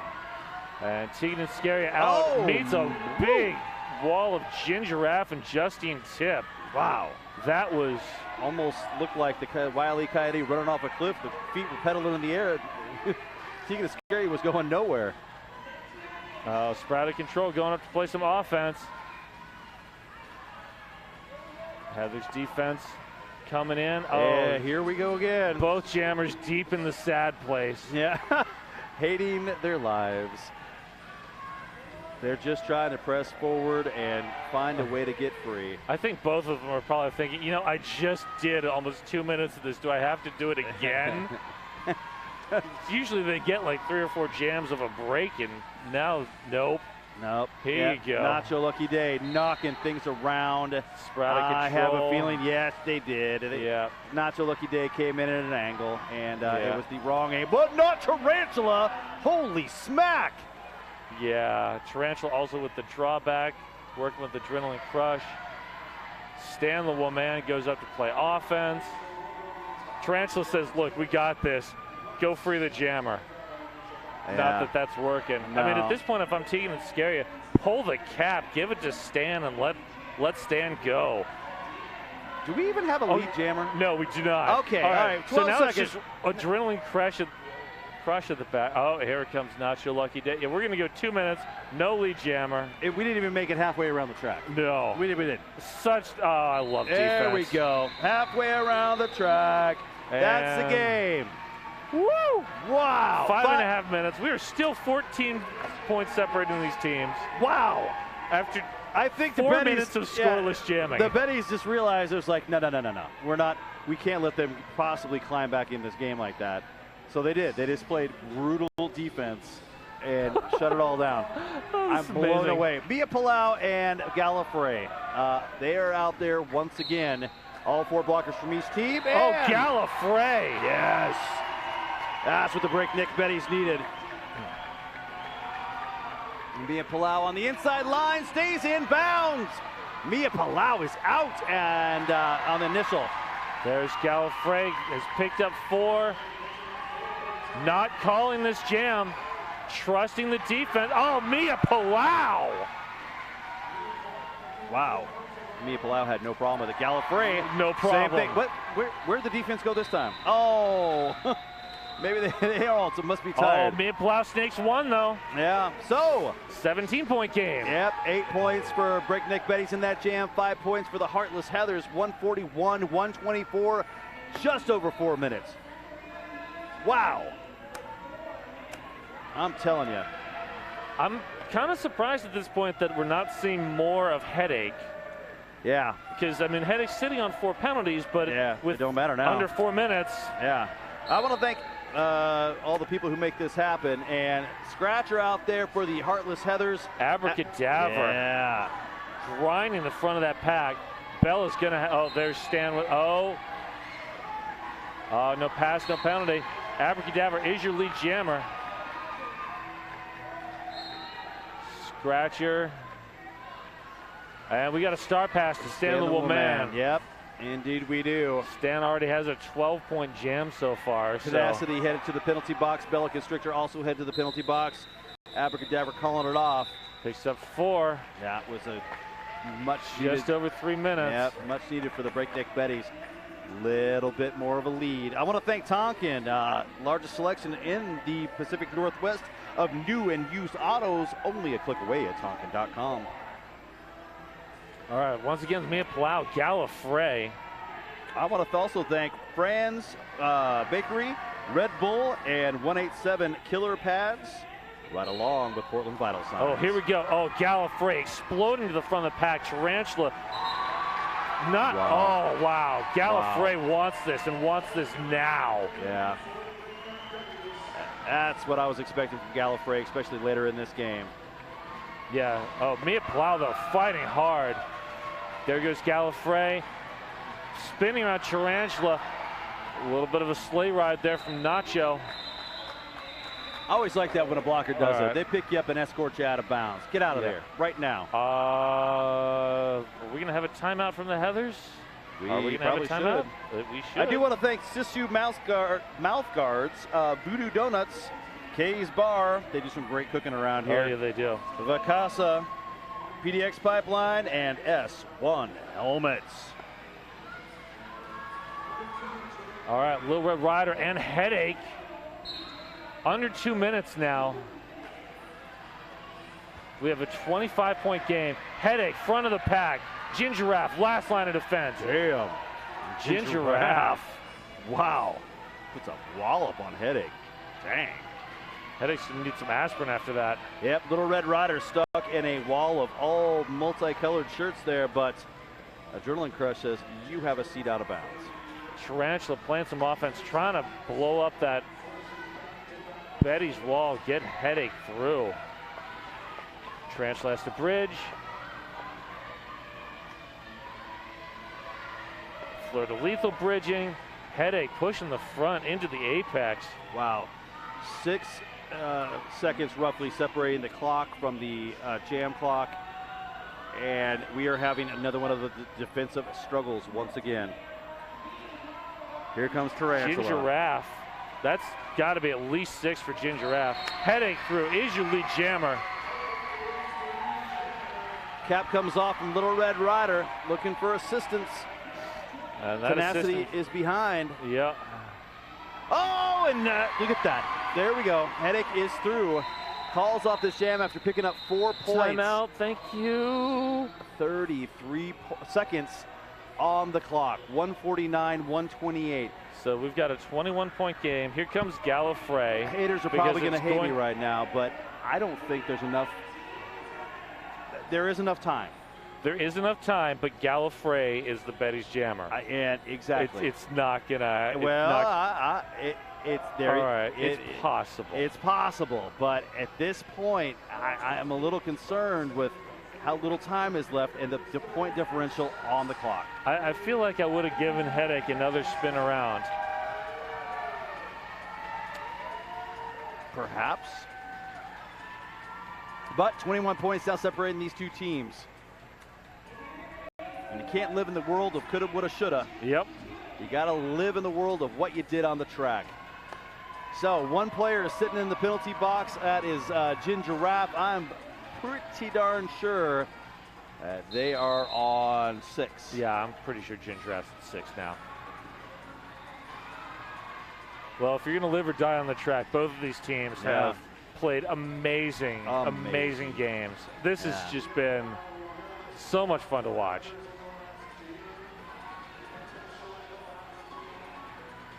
And the Heather's timeout has turned into a Betty's official review. Yep. And also a little bit of a dance party at the jam line. Demolition Man is down there pleading the case. I'd be interested to see what he's trying to plead. We will pass it down to the floor.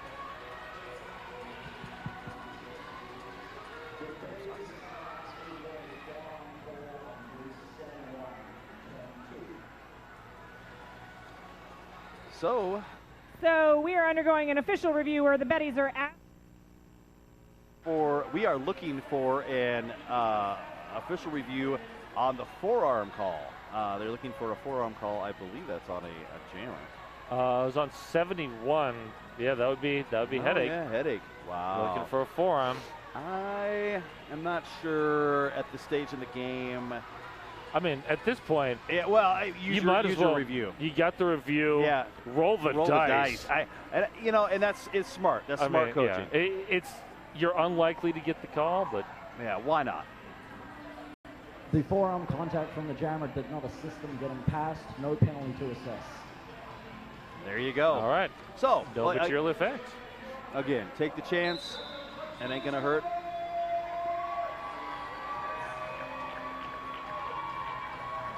Last second instructions from the coach. And here we go. Gallifrey right now playing defense, escorting Mia Palau into the wall right where they wanted. Okay. We've got Mia Palau spinning up against that front wall. Gallifrey in the back trying to pressure that wall up. Always keeping an eye on that Mia Palau. I feel like Gallifrey always plays at 100%, and I think right now she's jacked up to about 120. Yeah. So Mia Palau and Gallifrey both at the pivot line, and there is just a wall of all walls. Nobody's going to let anybody through. It doesn't matter. Period clock has expired. We are on jam time now. So Tenacity and Gallifrey, Drone and Ginger Raff all playing defense, even though Gallifrey has a star on. Ginger Raff. That's number 7. Yeah, it's got to be. Has to be. All right. Gallifrey charging to the front. Recycled by Stan the Woman. Stan getting sent to the box. Drone, to hold down Gallifrey. Drone guiding Mia Palau right back into that wall. And Mia Palau barely making it into turn number 2. Tarantula with the long drawback. All right, we've got lead jammer to Mia Palau, who gets recycled. Yeah. That has been the Betty's move this half. Wow, 30 seconds left. Mia Palau stays in bounds. Finally has gotten out of the pack. but there's only 20 seconds left, and you've got 21 points to make up. Yeah, the math just doesn't work there. Here comes a little bit of offense from Sam the Woo Man. 4 points now put on the board. And Gallifrey coming back in. Tarantula with a hard hit out. Forearm penalty on Tarantula. And this game comes to an end. Another 3 points put on the board. Valiant effort by the Heathers. I gotta say, I almost a little disappointed, but at the same time, congratulations to Breakneck Betties for again bringing home the championship. This was an amazing game. Yeah, absolutely. And yeah, 18 points separating these two teams in such a tight, hard-fought defensive battle. I am just so impressed with both of these teams and what they brought tonight. Yeah, I am too.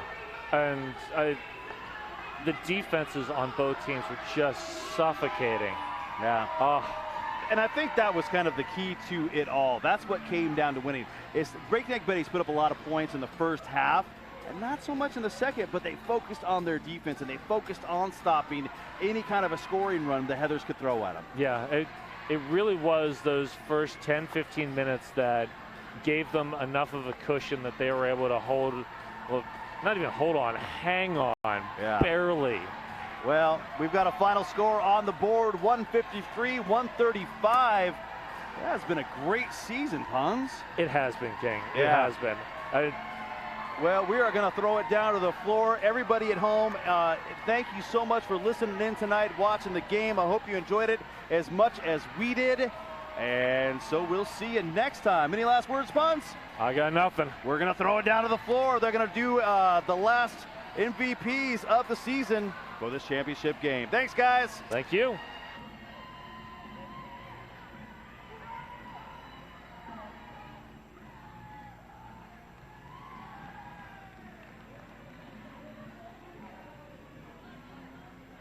Oh my goodness, thank you everybody for coming down and watching this amazing doubleheader tonight.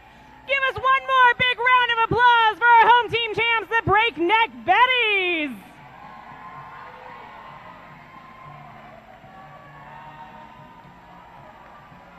And remember that the party does not stop here. Please join us at the Night Light Lounge for all of your after party fun.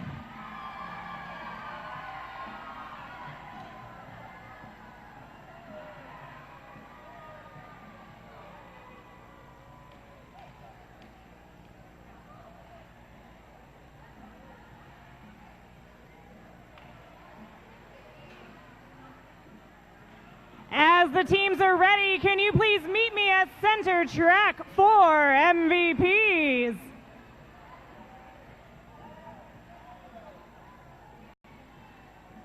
The Heathers are ready. Yeah. We would like to give MVP Jammer to Red. Little Red Rider. MVP Little Red Rider. MVP Blocker. For MVP Blocker, we chose Tox. Tox, MVP Blocker.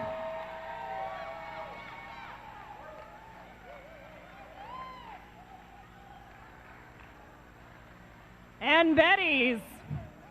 Who do we got? MVP Blocker is Bella. Bella Constrictor. And Jammer. Scratcher. Scratcher in the eye, MVP Jammer.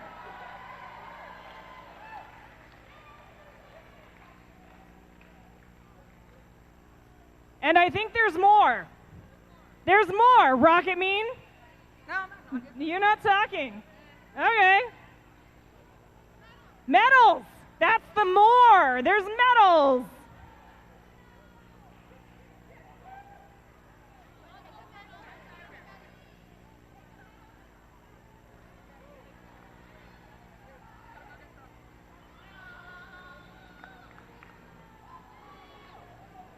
I don't know.